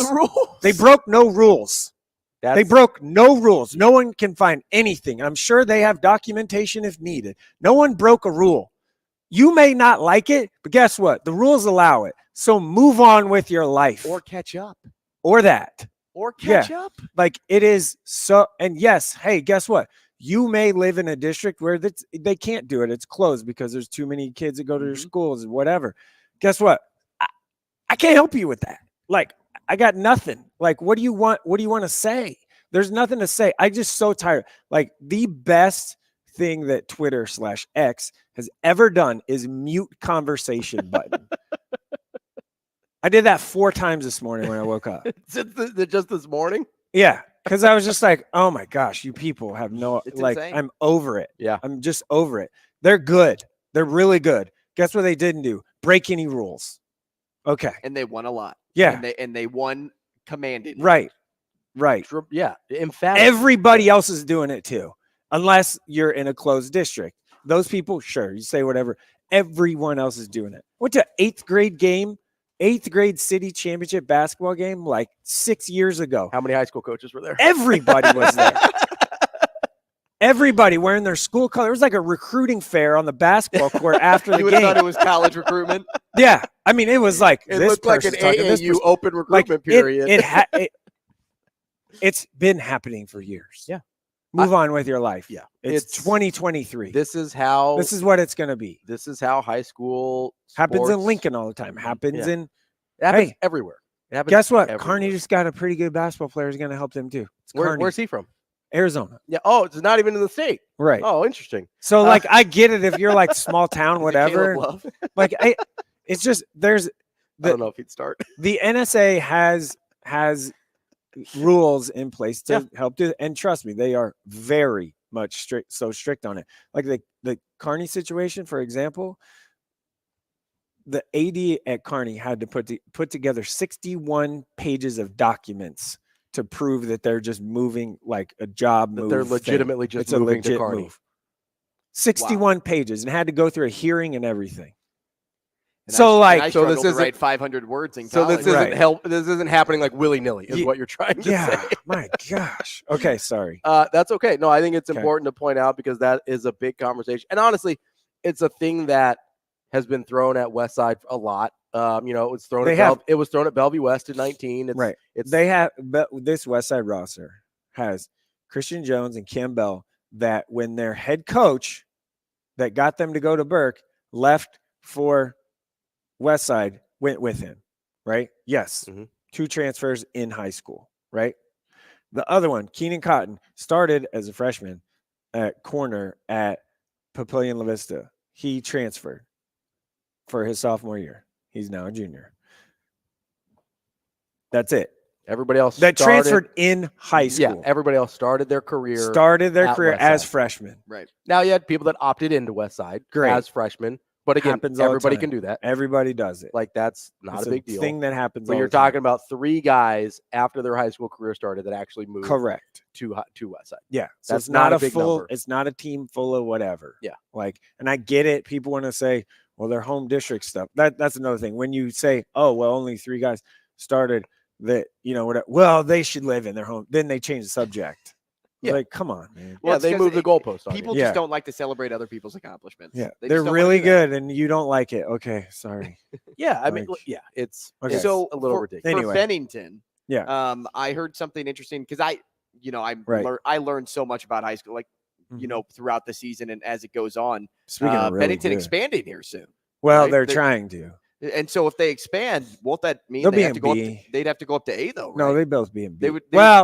They might. It's real close on the numbers as far as enrollment numbers are concerned. They are right at it. That's why they're trying to get bond issued, and they've tried 4 more other times, 3, 4, numerous times in the past. I don't know the exact number, but it's more than once. Interesting. To get a bond issue to build a second high school because they are bursting at the seams. I don't know, like. Are people in Bennington that don't think it's a good idea to build another high school? They're going to be cool with their kid in a portable classroom in the parking lot? Probably not. So, hey, but yeah, they're right on. They have the largest. I mean, they're one of the largest in Class B as far as student population, and their numbers are huge that are going out for football. And why not? But they're one of the teams like in Class B. You don't see that kids don't play both ways. That's a pretty big advantage. Oh, it's a huge advantage. Class B, so it's an enormous advantage. Class like West Side, our kids play both ways, right? So now some of those kids are like Caleb Benning. And well, yeah, it's different, but you know, like their linemen don't play both ways in Class B. Yeah, that's a huge advantage. Taking a rest and getting a drink. Enormous advantage. Kyler Lordson's probably the best player in Class B. He's amazing. Yeah, we talked about him yesterday. His ability to go sideline to sideline is insane. He is a 2-time state champion wrestler and probably going to be a 4-timer. He's like wrestling is his best sport. I don't know, man. Like I've said this before. He's a really good wrestler, but he's probably a better football player. His ability to run, chase down, just his instinct, knack for the ball, all that stuff. That's the key word, and the I word, instinct. So because he's a wrestler, you can't get by him. Mm-hmm. Like he tackles everything. Yeah, he doesn't miss a tackle. If he touches you, right? Yeah, if he touches he's you, also like. I mean, he also goes low, like, and because he's not the biggest guy, but he's wrapping those legs. Yeah, and you ain't getting by him. Like he is grabbing your ankle, and you are not kicking. That ain't happening. You're done. Let's stick with Bennington here for a second. Class B, obviously, had the rematch from earlier in the season. Do you feel did not go as anticipated? I mean, the way it happened. Yes. Do you? Do you feel like Bennington? Do you feel like the best team won Class B? Yeah, I mean, Probably. yeah. Everyone's talking about Scott and whatever. Waverly was actually pretty good. Well, right. There was a few really good teams in Class B that I just think that. Yeah, I mean, at the end of the day, they were the best team. Jack Jansen up front was the way they moved him around. He played end the whole year, and they rarely went to a 3-man front, but they would switch from 3-man to 4-man front, like in games and stuff. And they did it a lot more, I think, on Monday. And they liked the matchup with him at nose guard, so they kept putting him at nose guard in a 3-man, and it really worked. He was a killer. He was awesome. That final score, real quick, made me laugh because Sautter all over the past 2 weeks has been saying you have to score 21 points to get by Bennington. And sure enough, that final score was 21-0. No one scored 21 on So the gap though between Bennington and like Scott and Waverly was dramatically closer this year. Closer than it was in years past, right? Oh, it was a little closer. Yeah, for sure. I believe that. I agree with that. It was closer. They also didn't have Trey Bird. Sure, yeah. I mean, there was turnover Dylan there Mossick for sure. Wasn't playing in the other classes, C and D, 8-man, all that, everything else that you saw this year. Yeah. Anything else that really sticks out that you want to make sure you talk about? Yeah, I don't. Like just Jeff Bellard. I mean, Norfolk Catholic. Winning his 11th is amazing. That's amazing. Bonkers. That team, I saw them first in against Battle Creek, and that game was awesome. I'll never forget that night. It was a great game after that 2.5-hour rain. I would say that was your rain delay game, right? Yeah, and they just kept fighting. That team's really good. They're really talented too, and he clearly has that thing humming. Obviously, 12 titles in the school's history, and 11 for one guy is something. He's also been coaching almost as long as I've been alive. So he doesn't have enough or longer. Rings. He's got to move his next state ring. And he is a great guy. Like he's a great man. He is fantastic. He's awesome. He's an AD there too. So yeah, C1 was Wahoo and Boone built for this. A couple years ago, they took some lumps with this senior class that when they were sophomores, and now look, it paid off. And Wilbur was there, and that was awesome. So Wilbur, the semi truck, I don't know if you guys saw that. I sure did. So you had an interview in front of it. Yeah. Honk the horn again. Go Cards, baby. So it was honk the horn. Sauter's no, it did. It was loud. You should have seen the parking the people that were like the yellow coat guys or whatever outside we're talking West Stadium, that one little strip, and he just pulled that thing right up there, and we just pulled next to the curb, and they were like, "Hey, you can't park here." And I was like, 1 second, this will take 2 minutes. We got to do something real quick. I was like begging them. And then I laid on that horn, like, and there was an audience, obviously. And people, the guy, leave it to you to gather the people so you can honk a horn. The guy just shook his head, like the one guy. So the one guy was cool with it, and the other guy came over. He was not having it. And then I just laid on the horn, and when we got done, and then the guy looked at me and just like shook his head. I'm like, hey man, sorry, it happened. Okay, before we let you go, Class D2, big performance there. Yeah. Oh, with the 65 never carries. Gonna see that again. Well, only 486 yards. Was that it? Yeah, only 480. Yeah, I can't. Only, but like he touched it every single time except for 2. I know. You know what? People had a problem with him scoring at the end too, but I guess there was a little talk going on back and forth, chirping. And they were like, "Screw it, we're sending it." And I guess Dad's a coach and stuff, and kid was great after the game. He was super humble about it, and just a junior. So, real quick before we let you go and you get on the road. That weird kick by Westside, that was intentional, not intentional? Oh no, okay, they wouldn't have done that. I didn't think so. It looked so weird. No way. Yeah, it was bizarre. If you could do that on purpose, though, I think we found a new onside kick strategy. Thanks, so. Yeah. We will be back.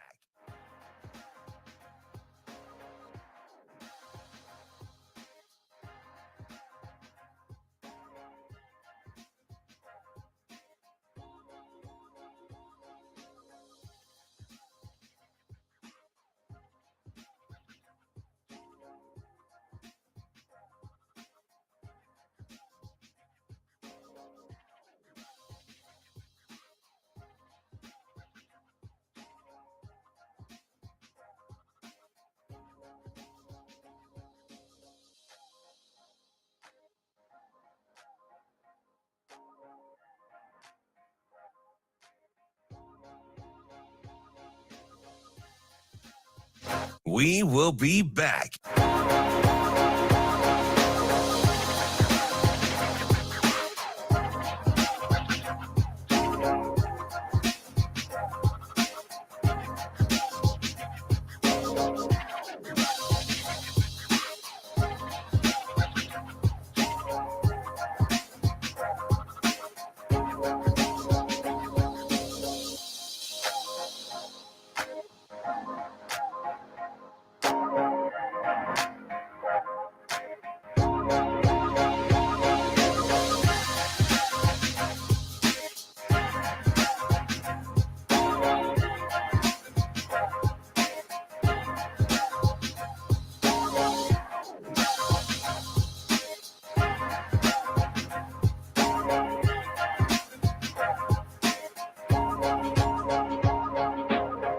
We will be back.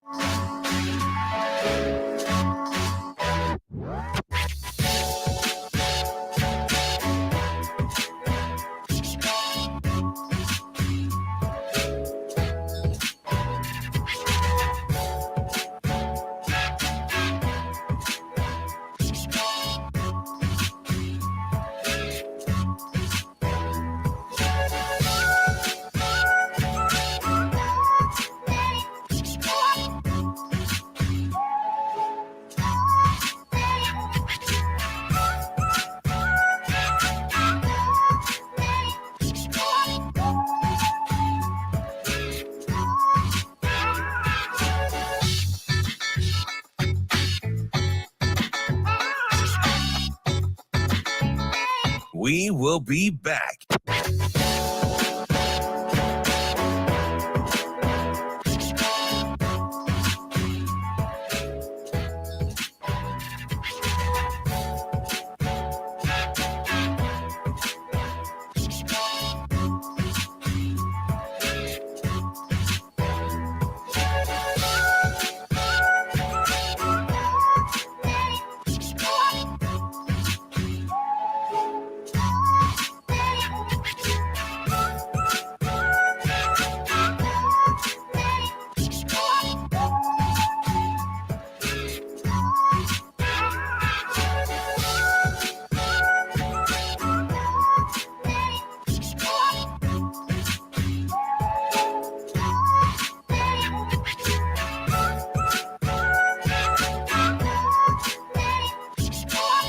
We will be back.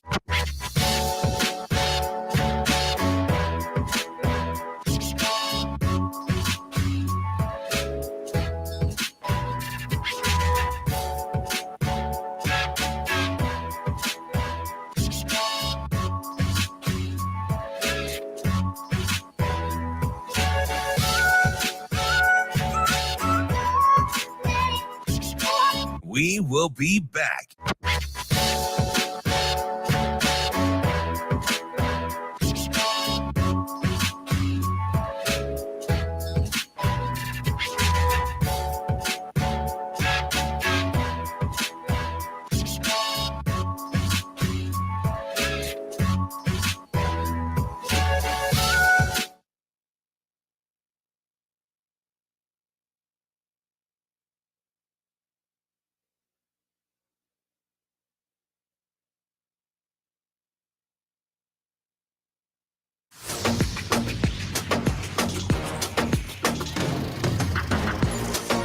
You're listening to Hurrdat Sports Radio.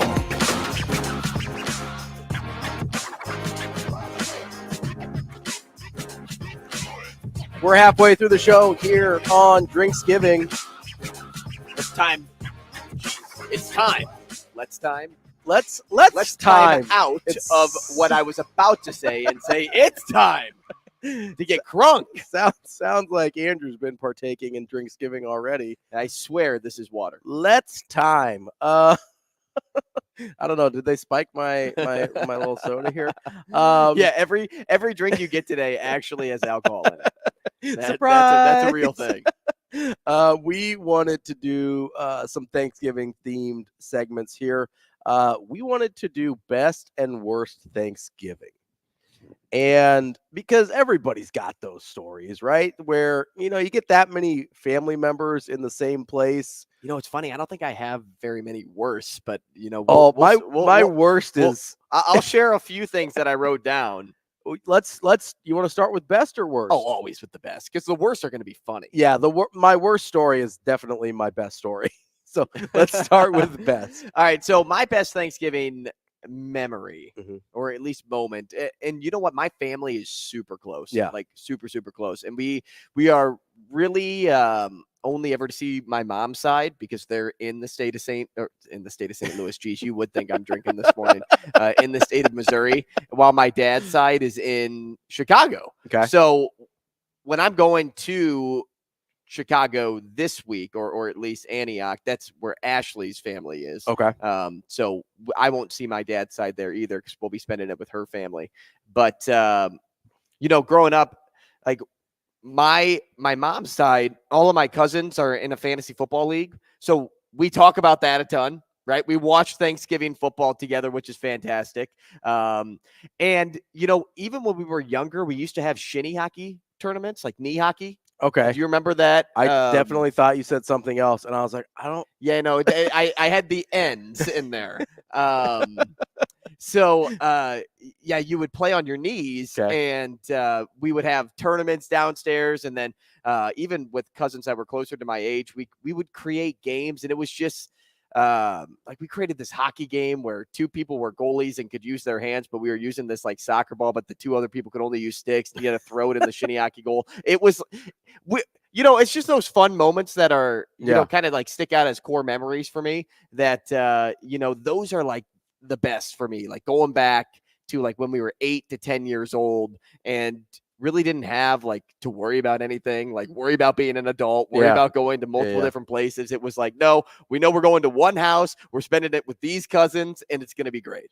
Yeah. So mine is, it's sort of a goofy one, but when I was a kid, we didn't really have a ton of family that would come over. My grandma and aunt would come over to Omaha from Iowa, and none of us were really that interested in like preparing a Thanksgiving Day meal. And so we used to go, I don't know, have you ever heard of Old Country Buffet? No, but I thought you were going to say Denny's. No. So there's not that many places open on Thanksgiving, right? So we would go to Old Country Buffet. It was this like old style buffet that they used to have in Omaha. I think they're all gone. They might be all gone in general. But it was like my favorite thing in the world. First of all, I loved this place anyway because they always had, when I was a kid, I loved fried chicken, like the little drumsticks, because like the crunchy skin and stuff. And then they would do like, honestly, part of the reason, and we'll get to this when we do our food draft, I didn't have to eat turkey. And I've always not liked turkey. And so I could have like my fried chicken. They had like a little prime rib carving station, and you get whatever you wanted to eat. And it was always a ton of fun. And then I would get the dessert, get like I always like the soft serve ice cream. You like stick a couple cookies in there and have a good time. So honestly, just my best Thanksgiving memories are going to Old Country Buffet with my family. And we did that, I think, pretty close until they closed. Like we would go there, and now we kind of like cook and whatever. And it's fine. It's like although I think this year we're doing Indian food for Thanksgiving. Wow. I think my dad's cooking, so that'll be Thanksgiving fun. Nowadays doesn't have to be the classic. Yeah, and that's kind of like the cool thing. Yeah. Now sometimes I like to have those classic dishes because I don't eat them any other time. Yeah. Like I will never go to the store and get a turkey. See, that's kind of my point. But I would do it on Thanksgiving because it's a staple, right? And it's the same thing with like mashed potatoes pair well with like a steak. Yeah. But unless I'm having a steak, I'm not eating mashed potatoes. So like, this is a great time to eat mashed potatoes. Or I'm not a big stuffing fan anymore. I used to be, but like that only fits this time of year. So when you can get those staples, I kind of like celebrating that. Yeah. So speaking of mashed, the site Mashed, MASHED, says there's only 17 old country buffets left in the United States. That's tragic. I might have to find the closest one, make a little road trip. But that's kind of my point though with the Thanksgiving food is if I wouldn't eat it the rest of the year, why do I want to eat it on Thanksgiving? You know what I mean? Well, when you can have it like one time, it's something you look forward to, you get excited about. It's like, when I do not get excited about it's like when you get it, like Christmas. When Christmas rolls around, it's like, oh my God, you anticipate celebrating that day, opening presents in front of the tree. Like you don't get that every year. Because opening presents you get it every year. You don't get that every day. Because opening presents are fun and good. Turkey is food is great, man. Food is awesome. Food is awesome, not Thanksgiving food. Man, I think you missed the mark. Some of the things you hit the nail on the head, but not this one. All right, let's do worst Thanksgiving. So let's save yours for a second because mine, I don't really have a worst. That's good. I was working in the news like 4 years ago, and I had to work on Thanksgiving, so that kind of stunk. Like I had to go to like different events that were being held, and I'm just like, what am I doing? Like, why am I not with my family right now? Sure. Last year Ashley had COVID, so we were stuck inside. That's a bummer. Couldn't go anywhere. Yeah. It was a bummer, but like nobody's fault, right? So like I wouldn't consider that like a worst Thanksgiving. That was just more of like we can't like do anything together, like go out or go get food. Yeah. Going back to shinny hockey, I guess my cousin broke one of my like goalie sticks, and it was how dare it was a St. Louis Blues one, and I cried. I cried. I was 8, sure, but I cried. Those are probably like the worst that I get though, for like a Thanksgiving memory. So I guess I did have I was dating a girl one time, and like she doesn't do things. Her family didn't do it the way my family did. We had it at the Thanksgiving. What is happening in this segment?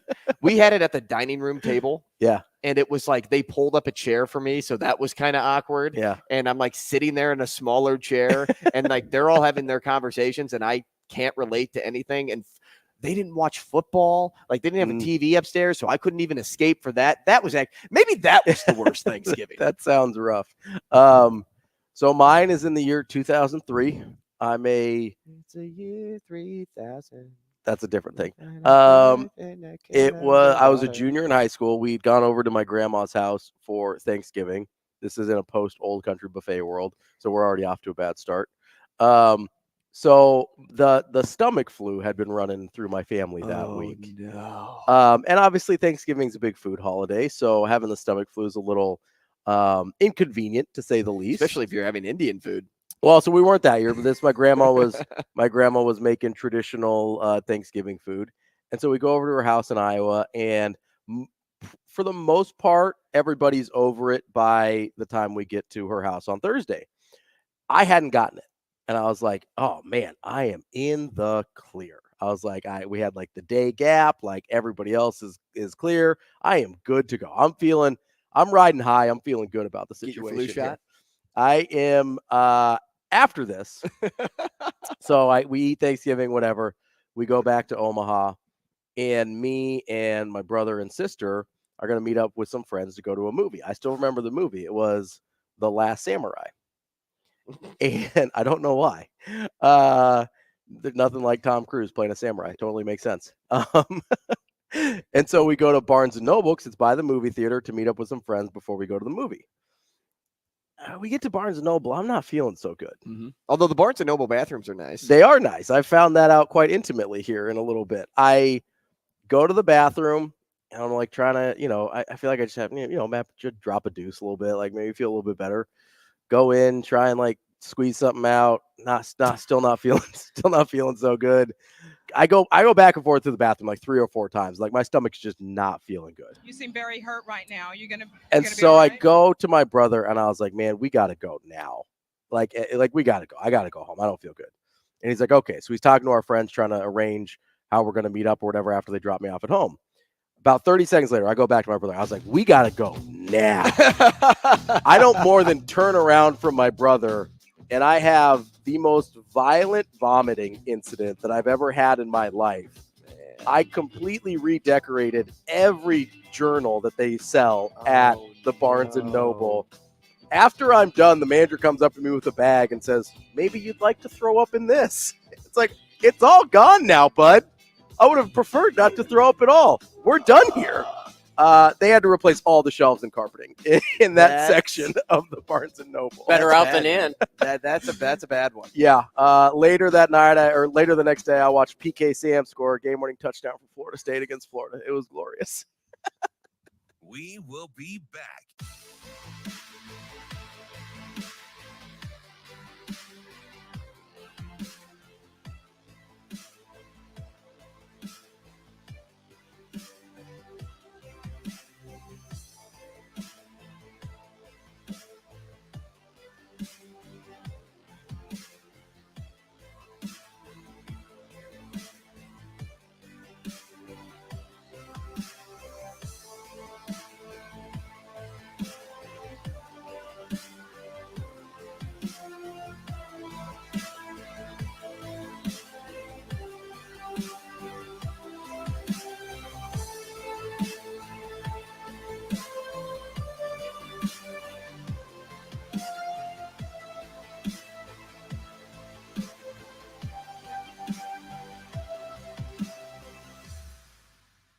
We will be back.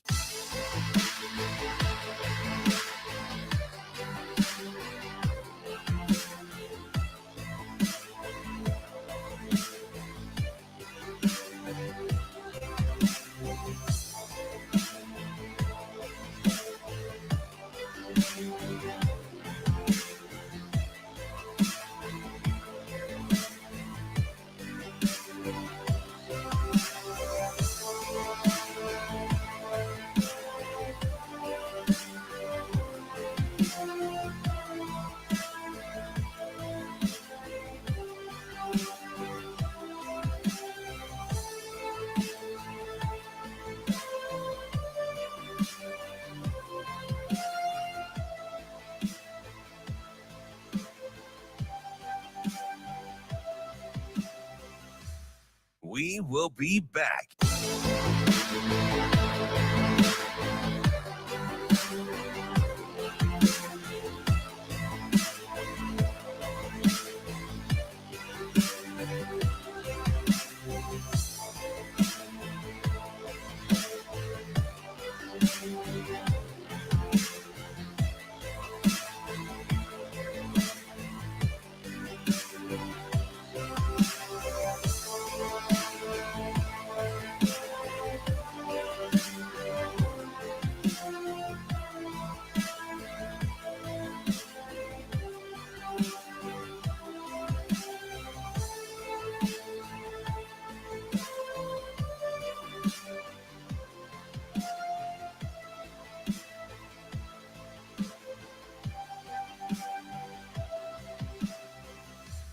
We will be back.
You're listening to Hurrdat Sports Radio.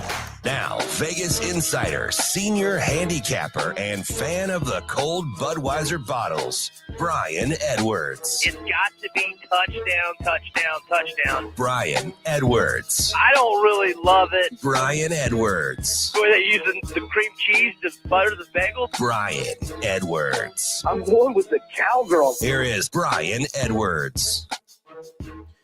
Wrapping up hour number 2 with our guy, Brian Edwards, our Vegas insider. He is here to help you find something to be thankful for this weekend with your picks. How are you this morning? Good morning, fellas. Happy Thanksgiving and all that good stuff. Doing well. Happy Thanksgiving to you too, man. How Thanks. are you spending Thanksgiving? Just camped out in front of the televisions, or are you gonna take a little time to have a little turkey? Oh, I'll definitely take plenty of time to have food. I'm going to head either tonight or tomorrow morning to my family place, which is like about an hour 45-minute drive. I got to drive 7.5 hours today, B.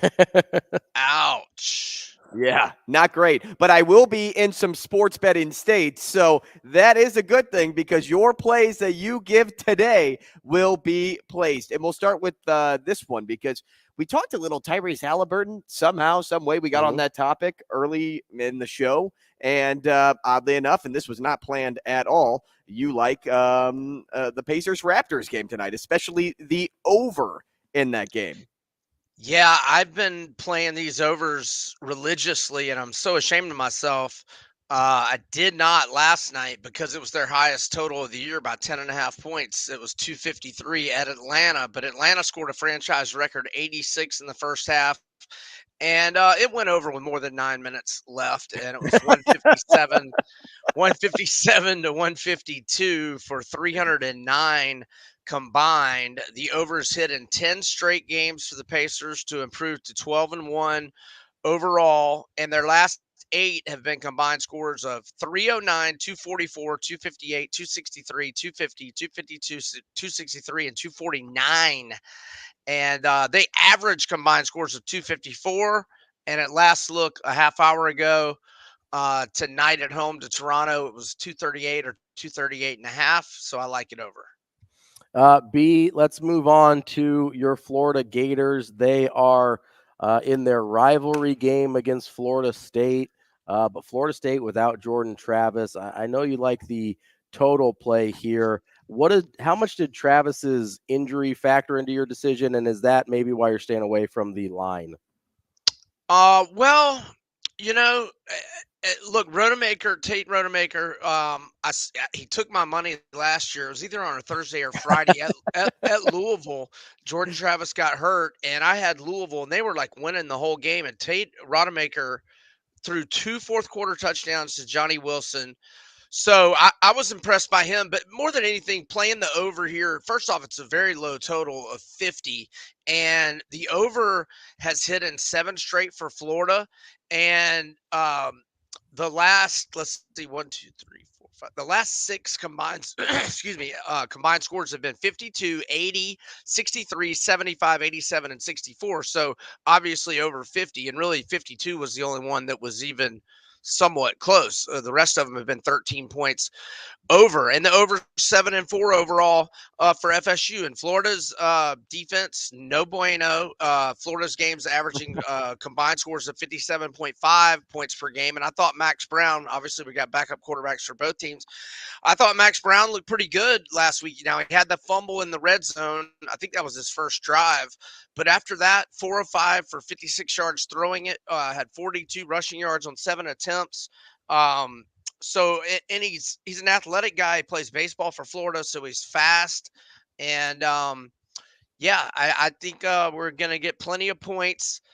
Florida's last in the nation and giving up explosive plays of 40 yards or more. Had 2 more last week to bring it to 23 total. I like the over.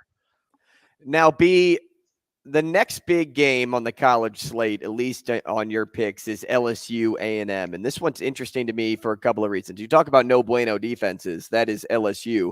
But a bueno defense is A&M. And they've had a lot of success defensively this season in ranked matchups as well in terms of covering the spread. You like LSU minus 11. You also like LSU's team total at over 39.5. And you're not stopping there. You're going with Jaden Daniels, his rushing prop of over 80.5 yards.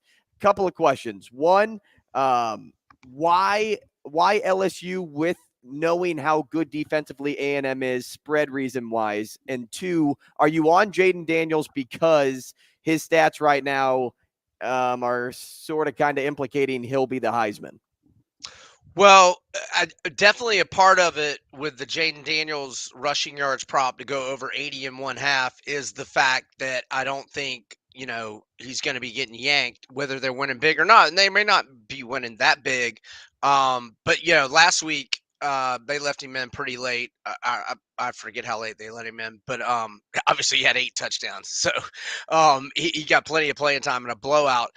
So I've had this rushing yards prop over 3 weeks in a row. So the last 7 games, Daniels has rushed for the following rushing yards outputs: 96, 234, 163.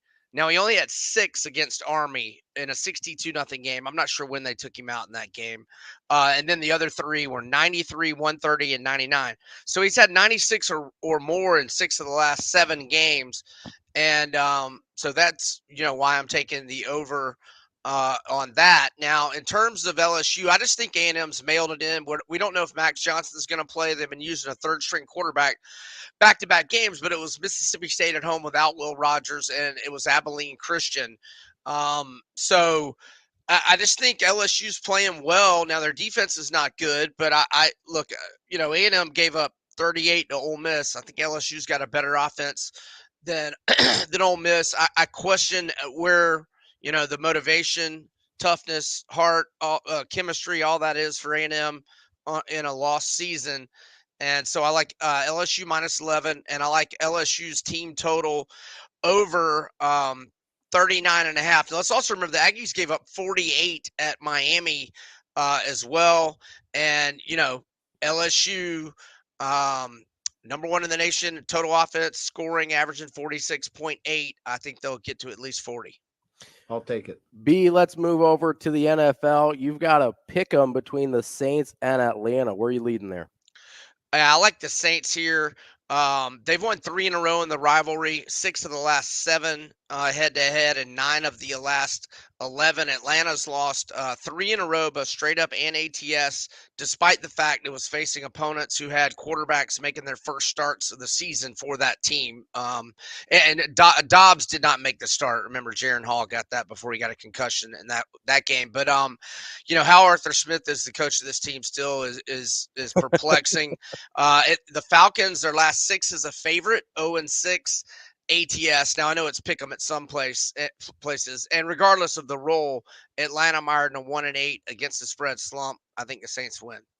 Now, B, we'll skip to Monday Night Football because this is my team, and I have to ask you about my team, and I couldn't be more disappointed in your play. You like the Vikings minus 3 against the Bears, buying back that half point just in case it's only a field goal difference. Yeah, correct. Buy that half point. But, if you can't buy it at minus 130 or cheaper, I think you'll be fine at 3.5. Minnesota's won 5 in a row over the Bears in this rivalry. In Minnesota's last 6, they're 5-1 straight up, 6-0 ATS. Probably should have won that game at Denver the other night.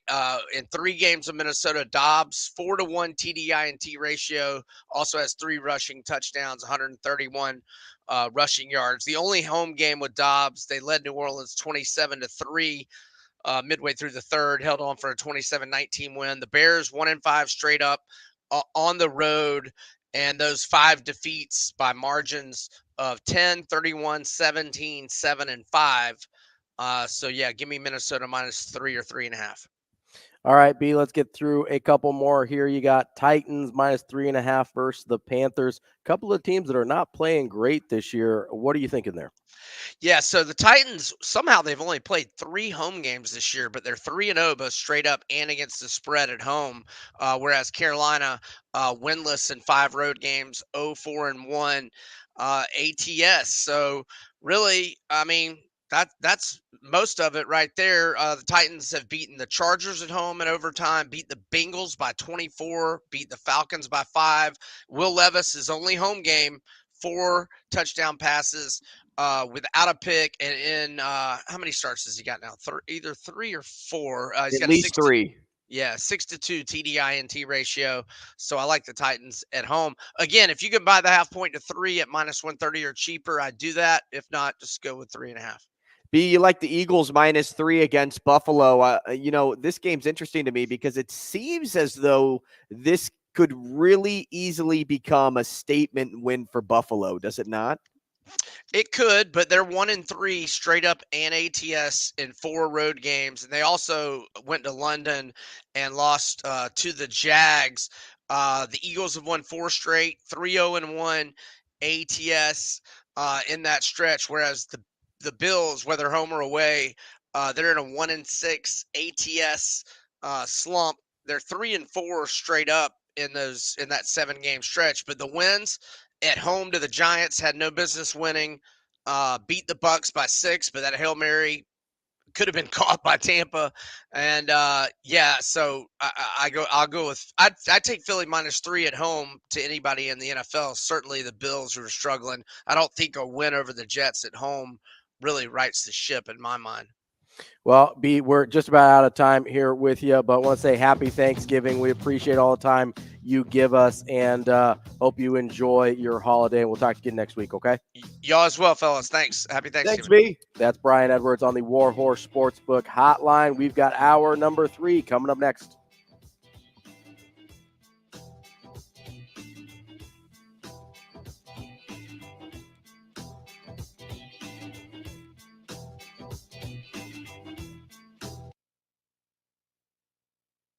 We will be back.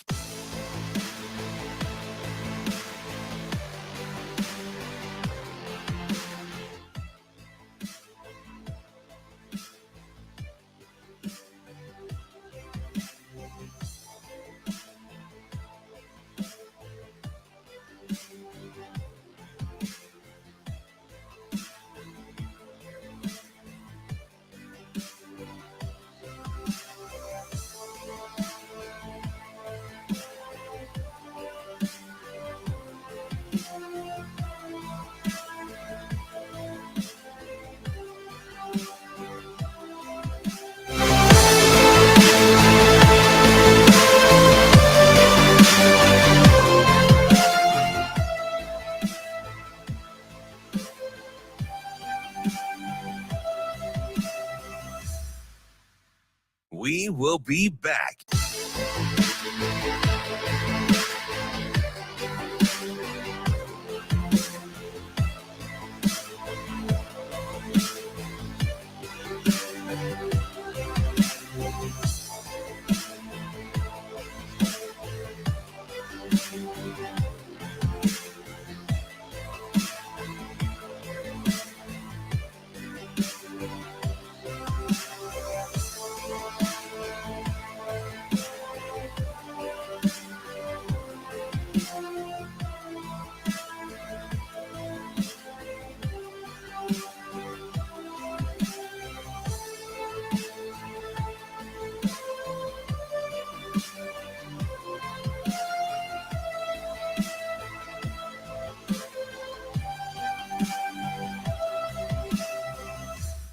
We will be back.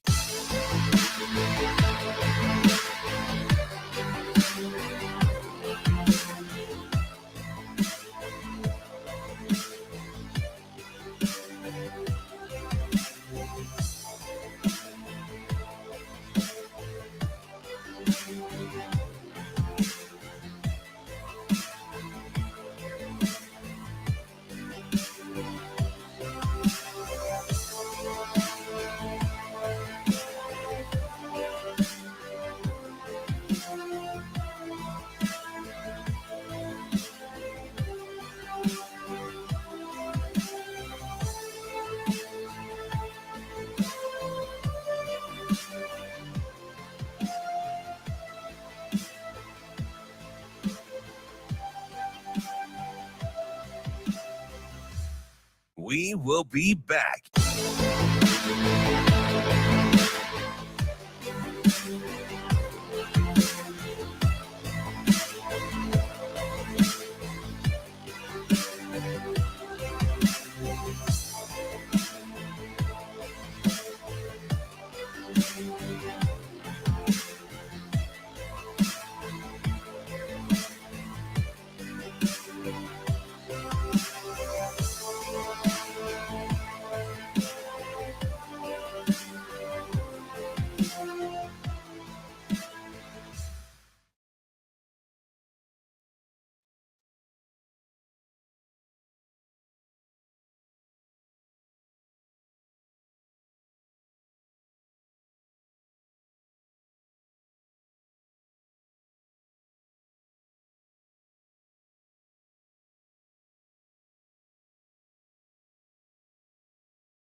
You're listening to Hurrdat Sports Radio.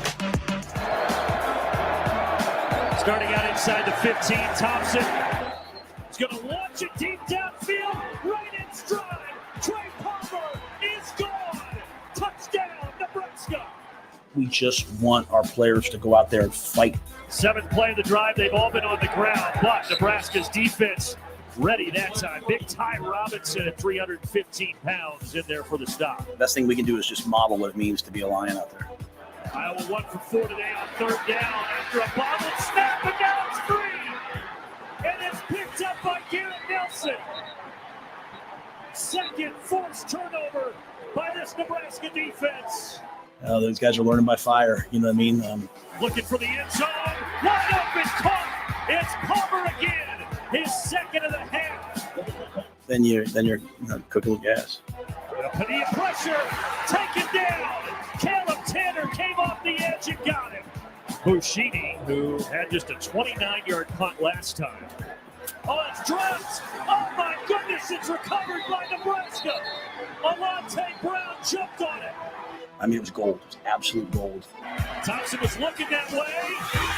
It's caught. It's not Palmer. This time it's Marcus Washington. Obviously, I don't want to win. Now it's 24-17, but this is the Hawkeye season. Padilla. Clean pocket. Padilla. Intercepted. Ball game over. Picked off by Chris Kalarnik. Kicking off hour number 3 here on Hurrdat Sports Radio. I'm Ravi Lulla. Andrew Rogers here with me. We are live on AM 590, ESPN Omaha, ESPN Tri-Cities, and KFOR in Lincoln. And we're brought to you by our friends at Alumni Hall. Alumni Hall is your ultimate Husker shopping experience. Maybe you're going to the game on Friday. You need to pick up a little bit of warm weather gear to stay nice and toasty during that game. Alumni Hall has you covered. They've got all sorts of different brands, Adidas, Champion, maybe Columbia on that cold weather gear that you want to get there, plus gifts and accessories. You know, it's almost Christmas. Good place to get your get your Husker fan in your life some Christmas gear. Go over to Alumni Hall. They have 2 great Lincoln locations, P Street downtown or South Point Pavilion, or anytime at alumnihall.com. Alumni Hall, where Husker fans shop. All right, it is now time for our Thanksgiving food draft. Been looking forward to this all week. I haven't been. Distributed the approved list of foods. We have a list to choose from.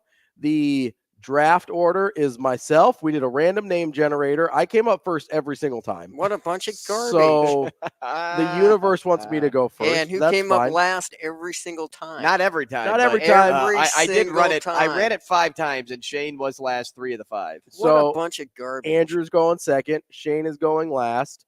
Our intrepid producer, Shane Schillerberg, going last here. I think you're going to end up with a protein you're not going to love, but we are doing a snake style draft, so he gets the first choice of sides. This is, it's fine. Well, and so the what Ravi means by the protein he may not like is in every category there are things that would be like you're taking a flyer at receiver at this position. At best, it's a flyer. Some of these are straight up. For instance, the protein Shane's going to get is Deacon Hill. Like he's getting Deacon Hill at quarterback. And the side that somebody's going to get is, I don't know, what's worse than Deacon Hill? Jeff Sims? I don't know. Statistically speaking, this is a bunch of crap. All right, let's kick this thing off. So we've got the list. Everybody's got the list. It is my turn. Of course, always Ravi's turn first. Yeah, it is, Shane. Yeah, it is. My choice. I don't feel bad for Shane. I never feel bad for Shane. Feel bad for Shane. Never. You're fine.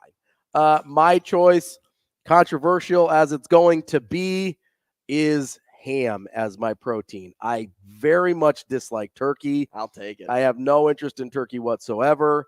But ham is the second best option because we agreed not to go like, I want prime rib or ribeyes. We're going more traditional. I came up with a list from the Food Network, so this is official. ham is my choice. I assume you're going turkey here. I will take turkey off the board, Shane. I mean, this is you don't have to go protein here. You could go easy as taking Christian McCaffrey. Like, you passed on McCaffrey. That's fine. Yeah. So that you could get Tyreek Hill. Yeah, I can live with that. And I will take the top scoring fantasy option and take turkey. So I will do that. Shane, you are up. You get back-to-back picks. I'm going to go with my drink first and take beer. Ooh, I love it. Yeah, you're going to need that with your protein. Shane goes beer right off the top rope. All right, Shane, next one. I'm going to go with the side and do mashed potatoes. All right. All right. Classic side. Classic side. That is actually, I believe, America's top side dish. Probably. This year because Probably. it surpassed stuffing. Because I am completely biased with my next pick. Yeah. Mac and cheese. That is my favorite side. So that will be my pick at 2. You get back-to-back now, Robbie. All right. So this is easy for me. You did mac and cheese and mashed potatoes are off the board too. Mashed potato. So I'm going au gratin potatoes. You call them cheesy potatoes. Basically, so au gratin's the real name. Some people call you want rotten potatoes? No, okay, big guy. It's au gratin. Yeah, it doesn't look like that either. It is. No, they're delicious. I love them. They're like the little slice. Some people call them scallop potatoes because that's how they're cut. Right. Basically, it's a thin sliced potatoes with the cheese on top. Those are my favorites. So we're going au gratin potatoes. Oh, wait, I got to write that down. So and then I'm going to go. I really don't want to get stuck with green bean casserole here. So I kind of want to go another side. But I also am tempted to go dessert here. I'm gonna go pumpkin pie here. That's a good pick. I would have taken pumpkin pie. Yeah, I'm gonna go traditional pumpkin pie. Not bad. So I'm feeling good about my meal so far. Well, so I can either go with another side and just completely destroy in the food category. Yeah. And then just leave it up to chance on the other ones. Yeah. Shane won't take a drink, so I don't have to worry about that. Yeah, he's already got his drink. So really I just could go I can't go I two. could slam dunk a side, or I could go dessert, but I don't even these two desserts aren't really like fantastic either. So the other two desserts that we have to choose between is sweet potato pie and pecan pie. Which Food Network told me were the 3 most traditional desserts. That's why we went which is with shocking these. that apple pie is not on this So list. apple pie was also there, but since we were limiting the number of, I could either go apple or pecan, and since we wanted to throw kind of a wrench in each category, pecan was my wrench. Okay. I actually had sweet potato pie for the first time last year, and I actually liked it. I hate sweet potato like fries and all that kind of stuff. Sweet potato pie is actually good. Pecan pie, I'm not a sweet potato fan. I'm not either. That's why I hate sweet potatoes, but in a pie, they're actually very solid.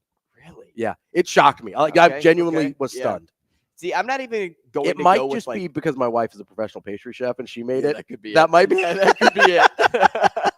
But the one that I had was very good. I can't speak for any others. Okay, I will.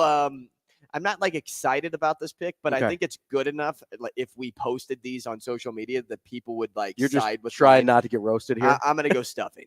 Okay, yeah, stuffing is very traditional. All right, Shano, you got 2 picks here. You still don't have a protein, by the way. But you can wait till the end. Right. Like that can be his last It pick. is. He does have to choose a protein. What are left on the sides? Sides, you have green bean casserole, cranberry sauce. That's it. Ew. Yeah, see, that's why I took stuffing, right? Because it's like, yeah. And I can only do one drink because I want hard liquor. Shane's got beer and mashed potatoes at his Thanksgiving. I feel like that's right his now. dinner every night. He's got like instant mashed potatoes and He's a like, beer. Can I choose hard liquor and soda too? You can choose one more side. You can choose a dessert, and you can choose a protein. Okay, I'll take pecan. Going pecan pie. Okay, got his dessert. Goodness. And then I'll go cranberry sauce. Oh, I did get stuck with green bean casserole. That's rough. So he's got cranberry sauce and what do you say? Pecan pie. Pecan pie. Okay, so just to address something, because this could be a fair point. Mm-hmm. Amazing Daniel says, think about it. Do you like eating pumpkin? So it's not like an argument. It's a question that I have. Is sweet potato pie like a spice? Because pumpkin is theoretically just like the spice that I'm. No, pumpkin is like the actual thing that's pumpkin. The actual pie is pumpkin. Is it really? Yes. I thought it was just all No, like so spice. the spice is like nutmeg, and nutmeg's the big one that they put in pumpkin pie. But they put literal pumpkin in there? Yeah, the bulk of the pie that's pumpkin. Oh, that's incredible. Uh, So then tell me what sweet potato pie tastes like. It's like a slightly sweeter version of pumpkin pie. Oh. It's really And that's what I got left with? Yeah, you're in good shape. This is great. Yeah, that's what I was saying. Like sweet potato pie I'm is feeling good. okay. Yeah, sweet potato pie is good. Okay, so I had my little I had my blunder of the day. That's okay. I had my segment at like 8:30 where I couldn't speak, and now I have my That's right. segment We're where just I ask a educating. question and I'm a little It's all right. We're just I'm educating. I'm upside down today. What can you say? Well, I'm standing on the ceiling. It is Drinksgiving. You know, you got started early. It's not a big deal. We don't know what's in that cup. Well, so I taking, think this choice is easy. You're taking sweet potato pie? Well, no, because I saved that till the end. Oh yeah, because we already you guys took ours. both have your yeah, desserts. Yeah. So I get to go with either hard liquor or soda. Yeah. If it's hard liquor, do I not get to have soda there to mix with? Nope. We're just taking shots. That's awesome. No, I'm thinking. So when I put hard liquor, I was thinking like cocktails. Okay. Like it doesn't have to just be Yeah. straight, like on the rocks or neat. You're just drinking scotch. Is that where your wine and stuff is Yeah, at? I will go with hard liquor at my festivity. Okay, I'm thrilled to be left with soda here. TK, just because I thought pumpkin was like the spice, like they were trying to, because like you have like pumpkin spice I would say lattes and it tastes like a certain way. You've spent too much time with the pumpkin spice latte crowd. Maybe, but it's like, okay. No, it's all right. It was a question, man. Listen, we're just educating people here. Hey, don't attack. Don't Sorry, attack. We're just You educating. learn something new every day. Absolutely. I appreciate that you were willing to ask the question. Yeah. Um, I'm okay with sounding stupid. So, I mean, I'm going to end up here. So my draft is pretty much done because there's only one side left. I got stuck with green bean casserole. I made a sacrifice there to make sure I got the ones I wanted. So that can be for the weirdos of my group. They can have the green bean casserole. I'm not going to touch that. And then I end up with soda, which I'm thrilled to death about. Green bean casserole. My draft I'm gonna put that in bold. is horrible. My draft is ham, which I feel good about. Au gratin potatoes, green bean casserole, don't love. Pumpkin pie, very thrilled, and soda. I can live with that. Yeah, Robbie's got ham, rotten potatoes, pumpkin pie, some casserole that people like to mix with a vegetable, and soda, which is a great pick. Yeah, it's a great last choice. Soda. I feel good. Soda's like drafting CJ Stroud. Yeah, you're like, yeah, maybe he's a little underrated. Other people wanted beer. Bryce Young's the beer of the group or the hard liquor of the group. And then I'm just like, you know what? I'll take CJ Stroud. He was very productive in college. I like this. So what you ended up with turkey, you ended up with stuffing, mac and cheese, sweet potato pie, and hard liquor. That's a good draft. Yeah, my draft is. I'm project. I got an A+ draft. Shane and you were like the Jets last year. They had a great draft. Now let's just hope Aaron Rodgers doesn't get hurt for you on right. Thanksgiving Day, which I don't even know what that analogy would be. Somebody drops the sweet potato pie. That's Aaron Rodgers getting hurt. Amen. So Shane ends up with salmon. That's the other protein that he refused to even say out loud. Mashed potatoes, cranberry sauce, pecan pie, and beer. Which is actually funny because salmon's actually my favorite food of all time. Really? Yeah. That is very random. I wouldn't have guessed that. No. He's totally kidding. There's no way. It is. It literally is. I'm not buying that. Just ask that coach that we have on from Westside from time to time. Imagine, because he would ask me if you were on death row and what was your last food you would have. I told him salmon. Really? Jeez, yep. That's a bad choice. That's a rough one. All right. So okay, but listen to this. So that's funny. Imagine you're going over to Robbie's place. Imagine you're going over to Andrew's place for Thanksgiving, and then imagine like your third stop is Shane's, and you're like trying to figure out like who had the best food, and you walk into Shane's I've got place, beer, and he's got salmon. He's got a paired. He's pairing salmon with mashed potatoes and cranberry sauce.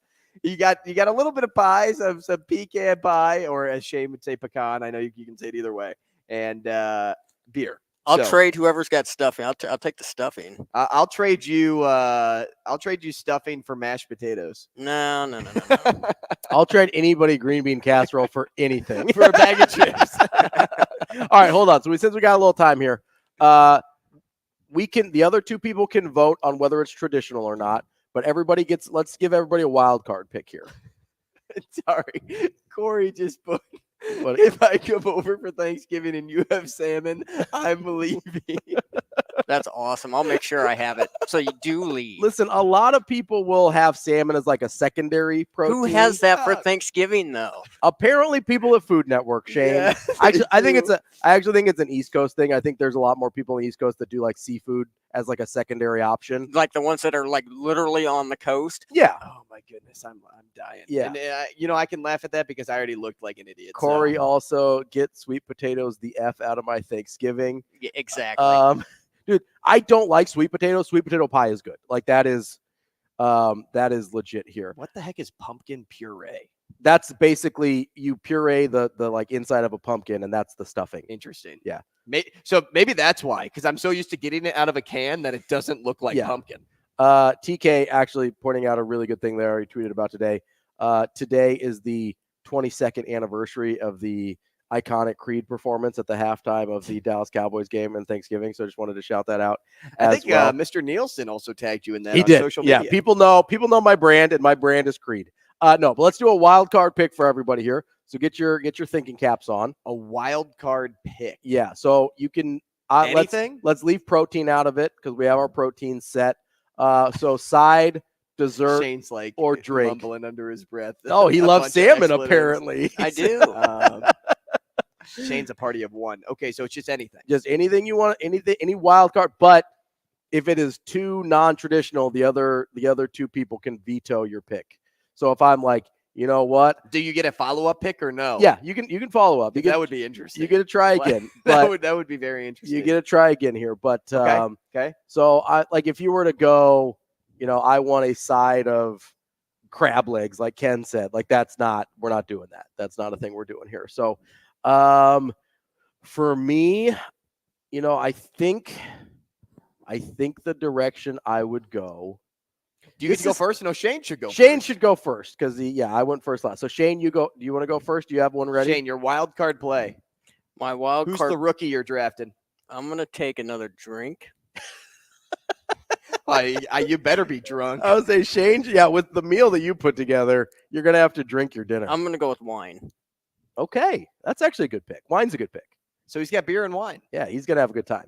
Doesn't matter what he's eating. I feel like that's what's always free at a wedding reception. Yeah, that's got like a partially open bar. Yeah. Oh yeah, beer and wine's free, but you have to pay for the Tito's. Okay, my wild card pick, man, and it's going to be specific to me. Mm-hmm. Is going to be vanilla ice cream. Oh, okay. Interesting. I don't know how well that would pair with sweet potato pie, but I feel like it wouldn't be bad. It goes well with apple pie for sure. I just think it goes well with mostly anything. Everything. Yeah, you're a big like ice cream most guy, dessert. though, right? Yeah, and I'm a big ice cream guy, but I'm going to go with vanilla ice cream because I don't want to say ice cream. Yeah, and then you guys veto that. No, it's fine. We go vanilla ice cream. That's fine. Okay. Yeah. So I'm kind of between a couple here. You can help me deliberate if you'd like. This is a boring one, but I do very much enjoy like a traditional Thanksgiving dinner roll. Okay. Which wasn't on the list because we didn't have enough spots. Mm-hmm. I'm also thinking about the apple pie that you brought up. Oh, you're going to double down on pies. I love apple pie. So do I. Like that's one of my favorites. Apple pie is my favorite pie. But I think I saw in the chat somebody pointed out apple pie is more 4th of July. I mean, it's more traditional for 4th of July, but I've been to let's vote here. Would apple pie count? Shane, yes or no? I would eat it at Thanksgiving. Sure. All right. So in this case, since you're picking, veto. Well, I say yes, so it's 2-1. Well, you don't get a choice. Well, otherwise it's a tie. All right. If we're saying no on apple pie, I will go with the traditional Thanksgiving. I'm going to go with the sweet Hawaiians, though. I love the sweet Hawaiian rolls. A traditional. So you're going rolls? Yeah, traditional rolls for Thanksgiving. Okay, I like it. That is our meal. I like it. I like what we did here. I feel like we did some good work. Dave says vanilla ice cream over any warm slice of pie is a true veteran move. Especially on the apple pie. The ice cream on the apple pie, I believe they call it a la mode. Amen. Delicious. Always. I know what that means. I was gonna say. Do I need to explain that one to you? Or are you good? All right, guys. Okay. All right, keep firing away. Shane over here being an alcoholic, getting beer and wine at his venue. Yeah, but you'll have a good time though. Yeah, you will have a good time. I don't know if you have cable, but you'll have a good time. Travis, not a big pie guy. I don't know. That's a wild take. I don't know. Pie is pretty good. I don't think it's that wild. You don't like pie? I like pie. Okay. I like pumpkin pie and I like apple pie. Yeah. But I wouldn't say like if I had the choice between ice cream and pie, I'm choosing pie. I wouldn't say if I had the choice between pie and cookies, I'm choosing pie. Where do pies rank on your like dessert hierarchy? Lower. So because ice cream's one. Yeah. Oh, hands down. So for my wedding reception, we're Yeah. having an ice cream bar. Nice. Yeah. I'm gonna crash that thing. Please come. So we got. It's a long drive, but please come. Is it in Illinois? It's in St. Louis. Oh, that's 6 hours. Let's go. It's long, man. I hate that drive. Yeah, well, I'm only making it once. Okay, so you got ice cream. What would be 2 on your hierarchy? On my dessert list? Yeah, on your dessert hierarchy. Non-Thanksgiving, just whatever. Yeah. Are you like a cookie, cake? Probably cookies. Cheesecake? You want to go fancy desserts? Are you a fancy I love dessert carrot guy? cake. I kind of like a key lime Cheesecake pie. is solid. See, I'm just not like a huge. What would be like a list of desserts? Like what would be like the categories to choose from? Yeah, I don't even know. We didn't plan this far out. We Well, this is what we've been doing all This show, was- so I might as well just type it in this online. was- and yeah, figure we've it just out. been looking. So you have cakes, cookies, pastries, candy. Oh, so candy would probably be 2. Ooh, candy. I'm not a huge candy guy. I love me some candy. I'll do Like candy and cookies. So yeah. So yeah, I'd here's- probably go with that. So here's my issue with the pie take is, okay, I love all bunch of different kinds of pies, but like apple pie is one of my favorite things, right? So the higher, like the high end of the pie category for me is really, really high. It's like a high ceiling, low floor type situation, right? Because there's a bunch of pies that I want, like a rhubarb pie, GTFO with that. Like, get out of here. I don't like a cherry pie. Not a fan. What do you mean? You're eating Rotten Tomatoes at your place. Why wouldn't you eat rhubarb too? No, Rotten Tomatoes is a website. Oh. Rotten Potatoes. Oh, that's what we're doing. Is just like French for cheese potato. So like an apple pie is like super high on my list, but pies in general maybe not as high.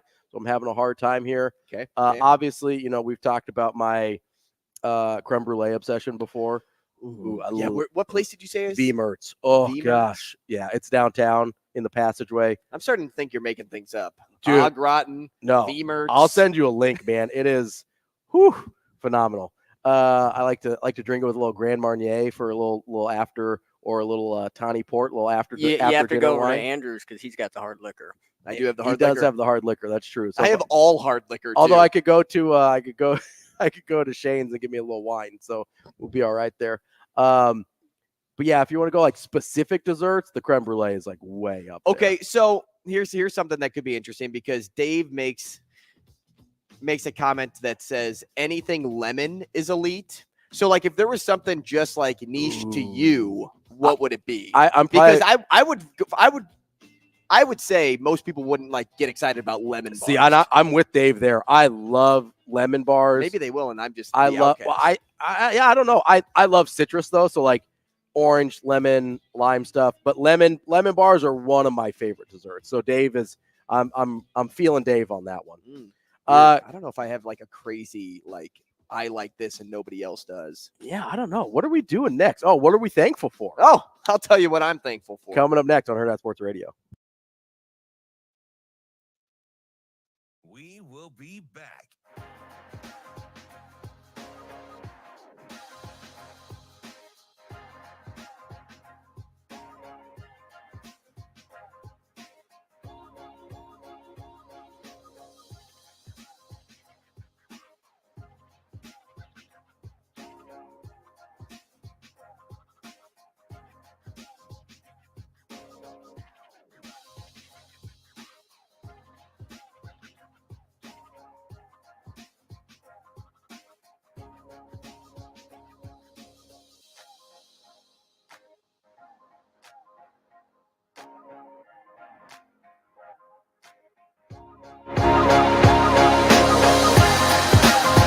We will be back.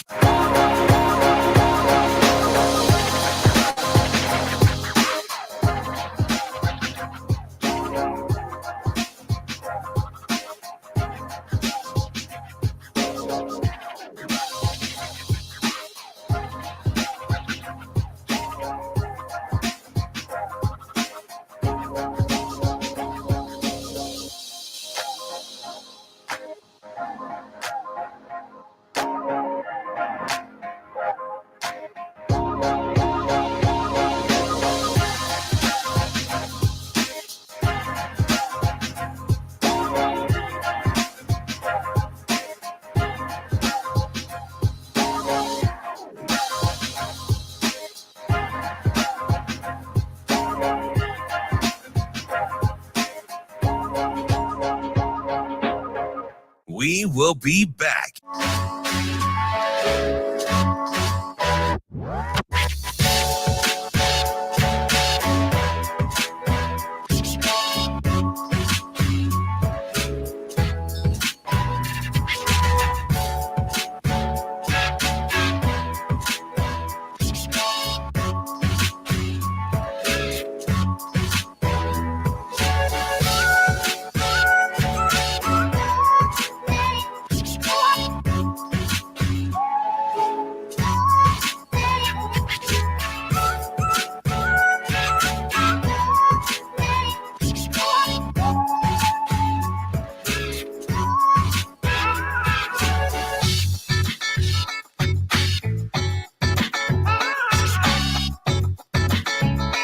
We will be back.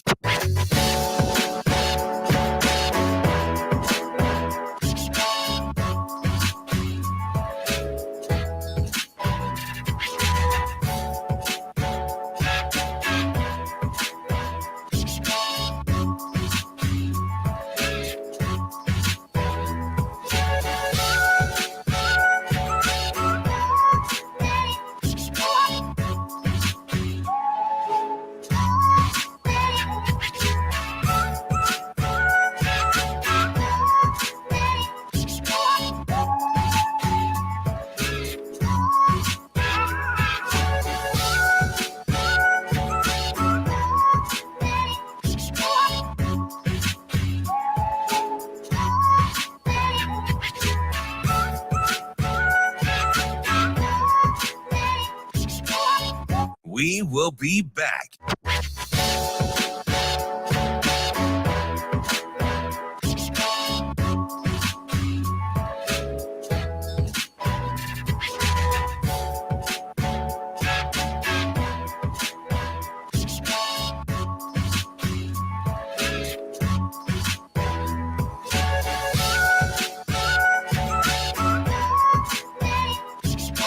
We will be back.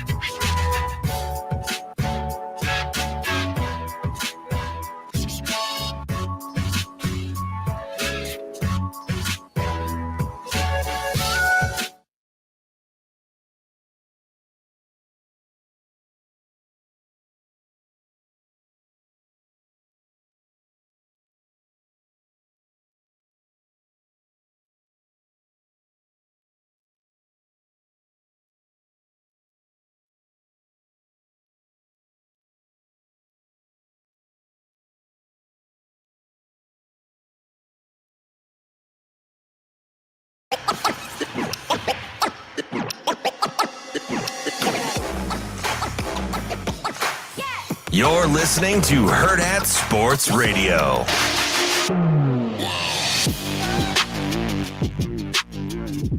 We are in the home stretch here on a Friday feeling Wednesday on Hurrdat Sports Radio. We're live from the Hurrdat Sports Bar and Grill H&H Chevrolet stage on AM 590 ESPN Omaha, ESPN Tri-Cities, and KFOR in Lincoln. We've got you covered border to border in the state of Nebraska. And you know who has you covered if you're in a personal injury accident? As our guys at Dyer Law. The Dyer Law team provides you with a helping hand when you need it, no matter what you're dealing with. Call the Dyer Law team at 402-393-7529 or visit dyer.law to chat with trusted professionals about your personal injury claim. That's dyer.law, DYER.law. All right. We wanted to get to some of the things we are thankful for, both sports and non-sports related, if you've got them. Right off the bat, let's start with sports. Okay.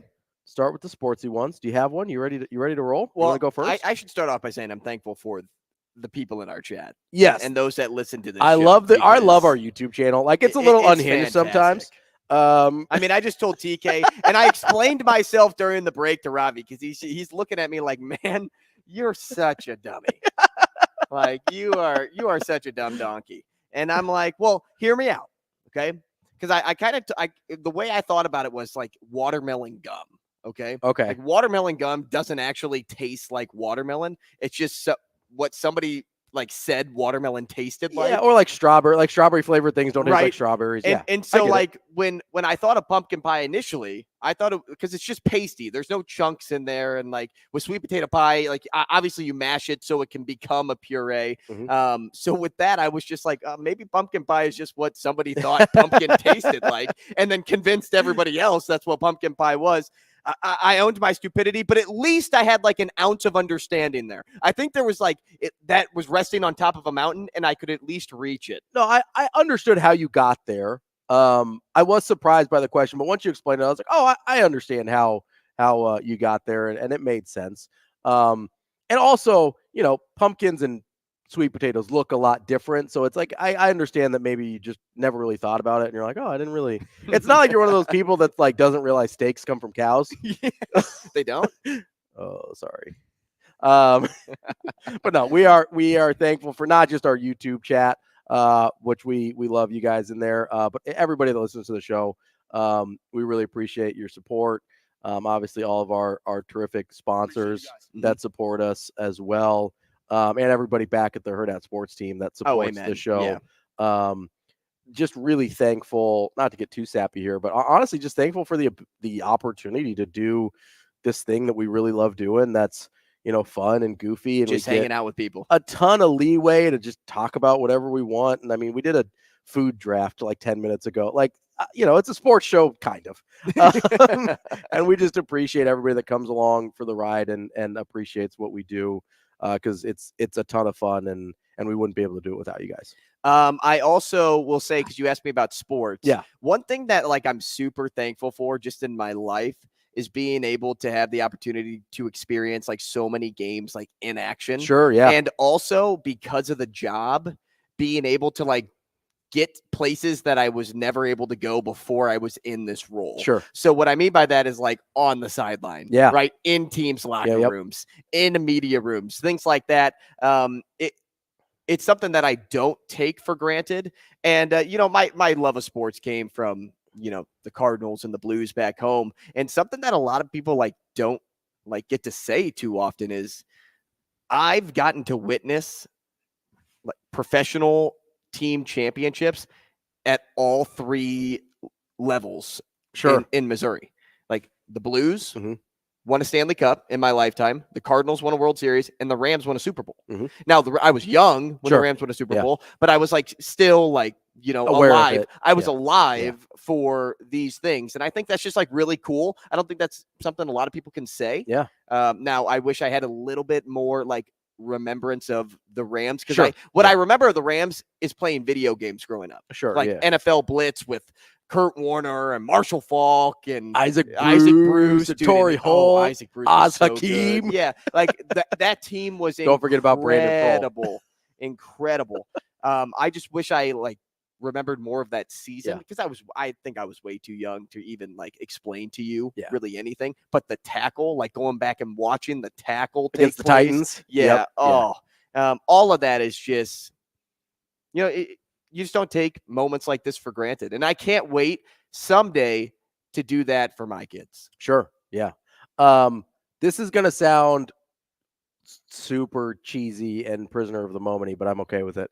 I'm super grateful and thankful that Matt Rule is the head coach at Nebraska, because going through, I mean, I am vividly aware and remember Tom Osborne leaving, and it was an in-house hire with Frank Solich, so it was kind of a smooth transition there. Most of the staff stayed on board, but I remember Solich getting fired and the Callahan search that went on for 40 days, and multiple guys turned him down, and like just kind of a disaster of a hire, and Bill Callahan was always an awkward fit here, even if he was more successful than people like to give him credit for. Bo Pelini was. People were thrilled about it, but there was always kind of this tension of he didn't really like the media. He turned on the fans a little bit. Like he was always yelling. It seemed like there was always a little bit of, there you go. There was always kind of that tension where it's like, yeah, he's pretty good at what he does. And we like that he wins 9 or 10 games every year, but like, he doesn't really feel like he embraces the fan base the way that other people had. Then you had the Mike Riley years, which was just like, hey, we're going to go the exact opposite of Bo Pelini. Whatever that looks like, we're just going to find the nicest guy that never yells. And Mike Riley, better than people give him credit for. And then obviously you have like the disaster of the Scott Frost era over the last 5 years. And that one was really tough because everybody, myself included, thought that was the guy, right? It was a nationally prominent hire. Florida wanted him. They had to settle for Dan Mullen. UCLA wanted him. They had to settle for Chip Kelly. Nebraska got him. He was the homegrown kid. Everybody in the fan base, at least, was pulling for that and for it to work out. And it went south so quickly. They started 0-6, right? And you're like, oh God, this is even in the moment, you're kind of like, oh, is this not what we thought it was? And we held on for a few years, but it never really felt like it does now. I understand that I have no idea what the future holds for Matt Rule's career here at Nebraska, but I'm grateful for the fact that he fully embraces what Nebraska football is. He fully embraces the fans. He fully embraces what this job is about and how important it is to every single person in this state, and how this job doesn't exist without the people in the state. Like, there is no earthly reason Nebraska, the state of Nebraska, all 1.5 million, 1.4 million people, whatever it is, should be able to pay a football coach $9 million a year. But the commitment and dedication to be good and to be back to a national power in college football drives this entire state. It drives our jobs. If we're being totally honest, these jobs don't exist without Nebraska football. It is so refreshing to have somebody, as you've gone through these different head coaches, who really appreciates the fans, it seems, as much as the fans appreciate the team. And like, I know that sounds kind of cheesy, but it feels really good. I think we're running short on time to play this clip because Shane, you didn't play it coming in, right?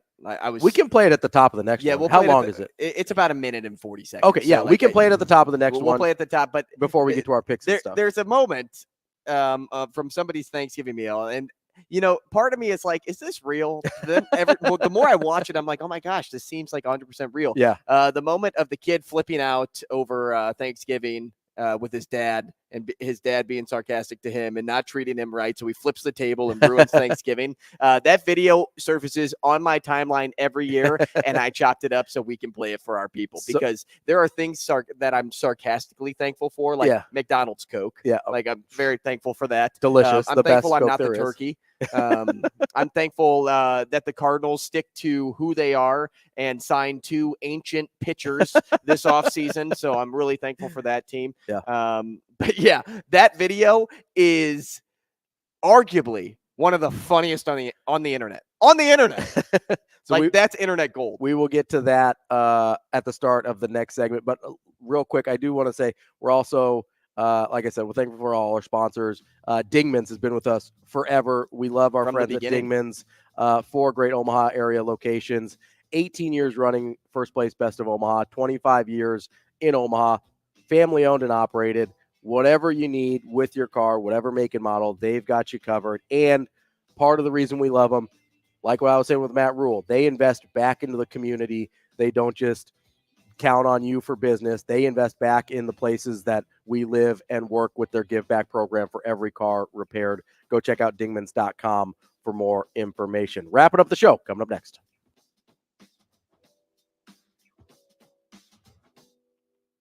We will be back.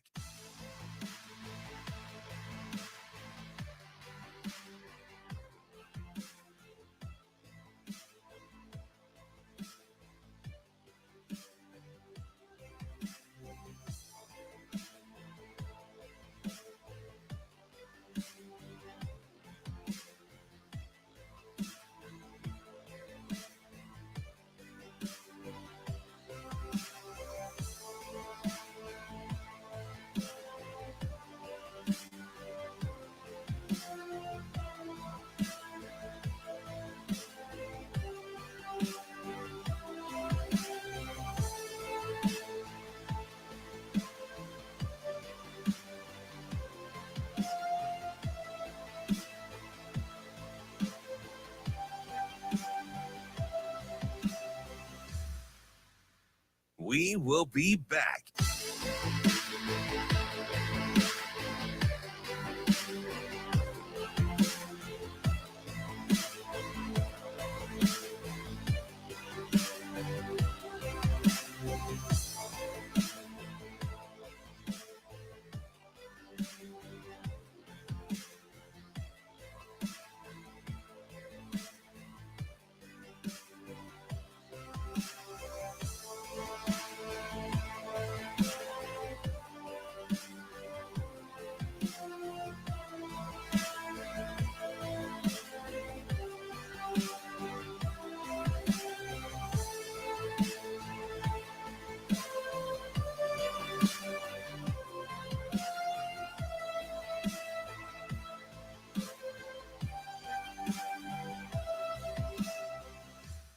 We will be back.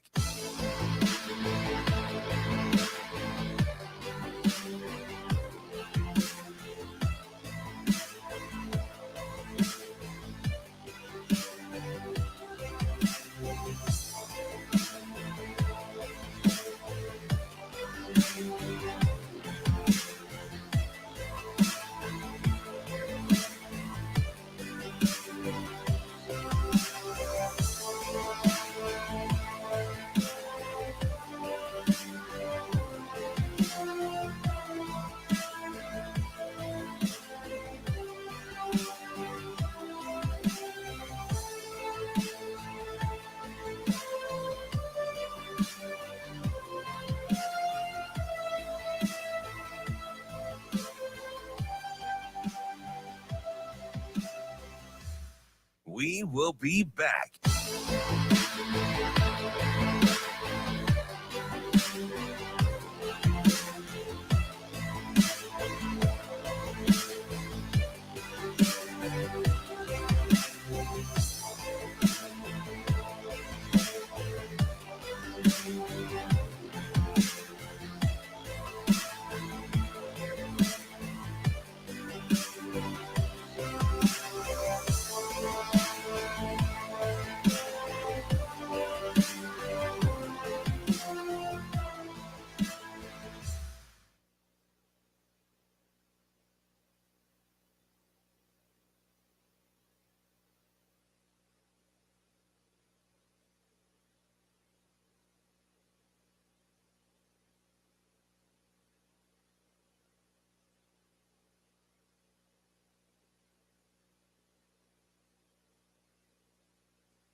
You're listening to Hurrdat Sports Radio.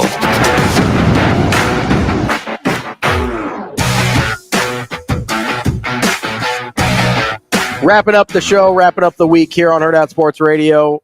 I'm Ravi Lulla, Andrew Rogers with you as well. We're on AM 590, ESPN Omaha, ESPN Tri-Cities, and KFOR in Lincoln.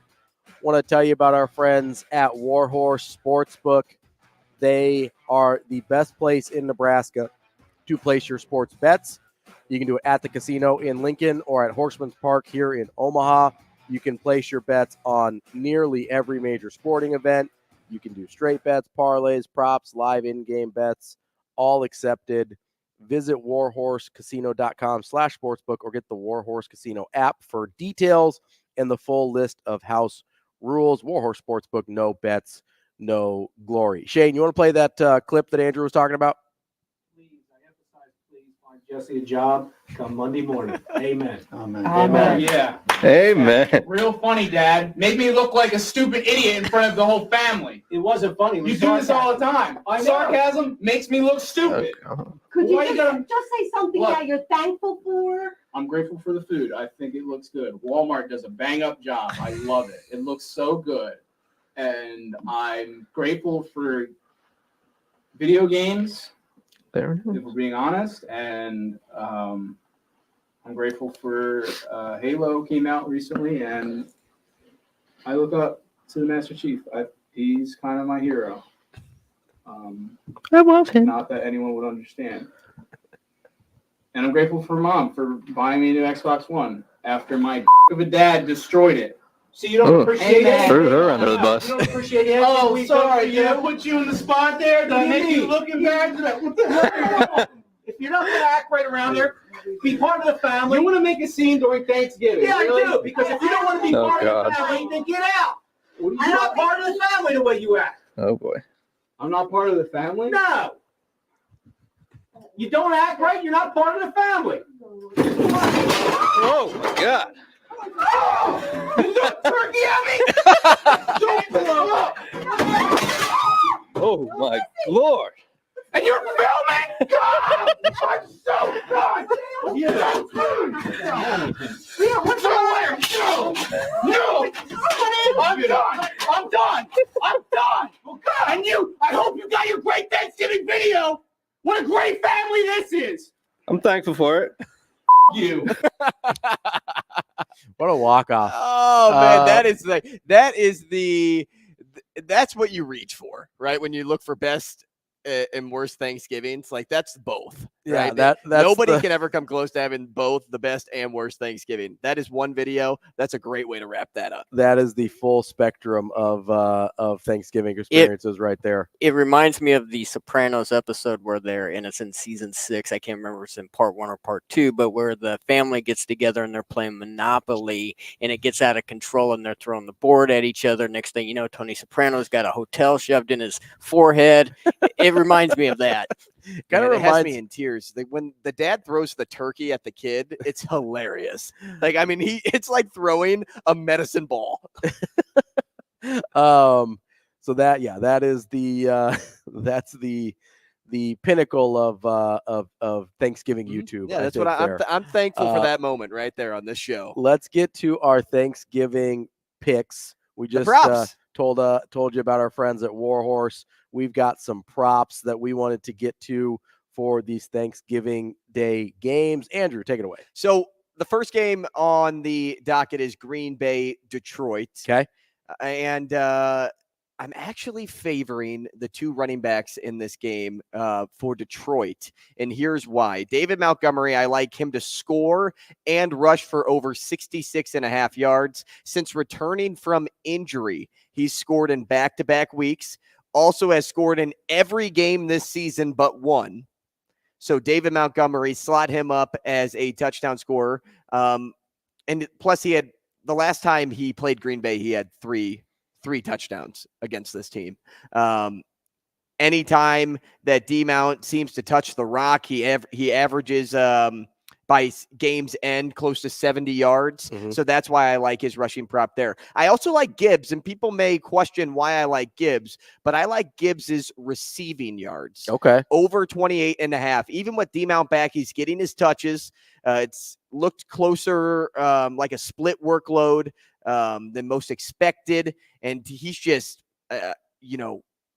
trending way up in the pass game. His last 4 games, 59 receiving yards, 35, 37, and 58, all over 28.5.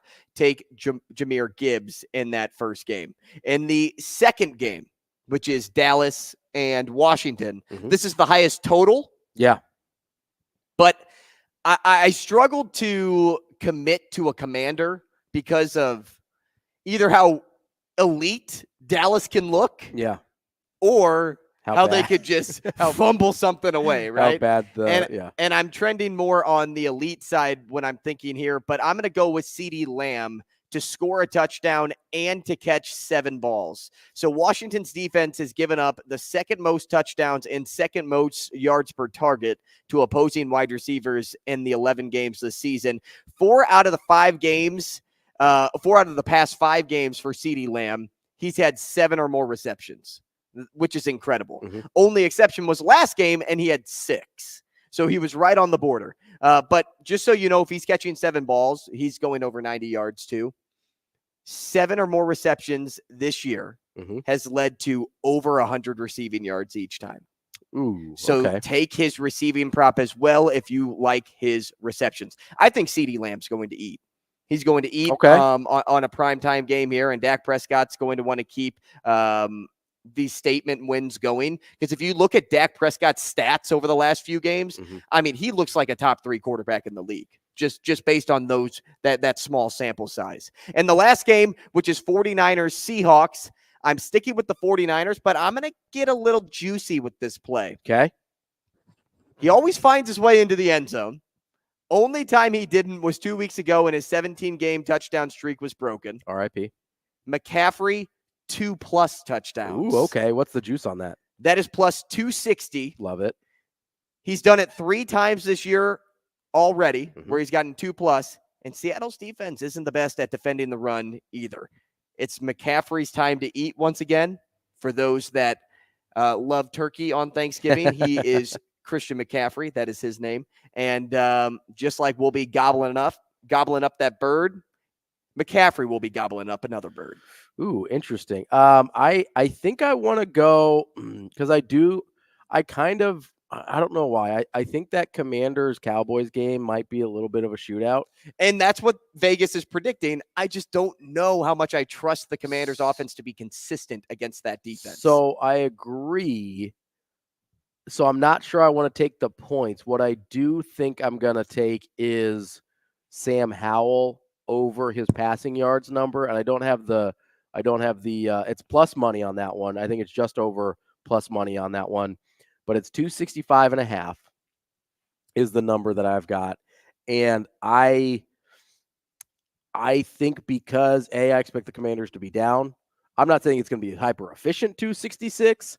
I'm not saying they're going to score a lot off it, but they're going to have to throw the ball a ton. I think he gets over that 266 number. And actually on different apps, mobile apps right now have him down to 257.5. Ooh, I'll take that for sure. So keep that in mind. Yeah. And that's still leaning plus money. Oh, so you still get plus money. It's minus 105. Okay. Yeah. So, so if you wanted to go up to 260, so 260 plus or 265 plus, juice the money a little bit. You could juice it. So that's one that I like for sure. In conjunction with with a different game there, but kind of a similar idea. I know the Lions will probably be leading the Packers, but passing attempts for Jared Goff, I've got that over under at 33.5. I think I'm going to go over there. Wow. I want him to a lot of balls. Listen, I think he's going to air it out a little bit here on Thanksgiving. I think the game's going to be closer than people think. I would actually take the Packers to cover in this game. So especially if you're taking the Packers to cover, then I really like that Jared Goff overpass number, because if it's a close game, they'll be throwing that ball late. I think that Detroit's offense will end up prevailing in that one. But those are the two that I had my eye on. You know me, I like quarterbacks. I like you sure do. I like keeping my eye on those. He's a big Jeff Sims guy. Well, I wouldn't go that far. Oh no, that's right now we're on team Chubb. Team Purdy. Team Chubb. He's always been on Team Purdy. He's been on Team Purdy since Sunday. I was on Team Brock, and now I'm on Team Chubb-vember, as people have so Chubb-vember, which is like the weirdest. Well, because you got Brocktober and you got Chubb-vember. I know. It's hilarious. Before we let you go here, I do want to tell you about our friends at Pratt Dental in North Platte, Nebraska. Pratt Dental provides the BioClear method. Dr. Pratt is the first dentist to be certified in that method. And what that is BioClear method and modern smile design can correct many aesthetic dilemmas in permanent and less invasive manner than traditional treatments such as crowns. It's less time, less waiting, less invasive, fewer appointments, and you get multiple restorations done in the same day. Check out Pratt Dental for the BioClear method. That's 308-221-2800. Pratt Dental, creating healthy smiles. Quickly, before we go, game predictions on Friday. What's the final score? Ooh, I am going to go with a Nebraska W. Obviously, we're going bowling, baby. All of these are Nebraska W's. We're going bowling, baby. I'm going to say 17-13. Okay, Shane, your call. That's the over. I know. That's crazy. I'm feeling spicy. Shane, your prediction of the game. 20-14 Nebraska. He's going way over. Guys. I just wish. Go ahead, Shane. Never mind. Go. Guys, it's going to be 13-10. 13-10? 13-10 Nebraska. GBR? GBR. We're going bowling, baby. You heard it here first. Guys, thank you so much. Happy Thanksgiving. Hope you have a great weekend. We very much appreciate all of you, and we will talk to you again on Monday. Okay.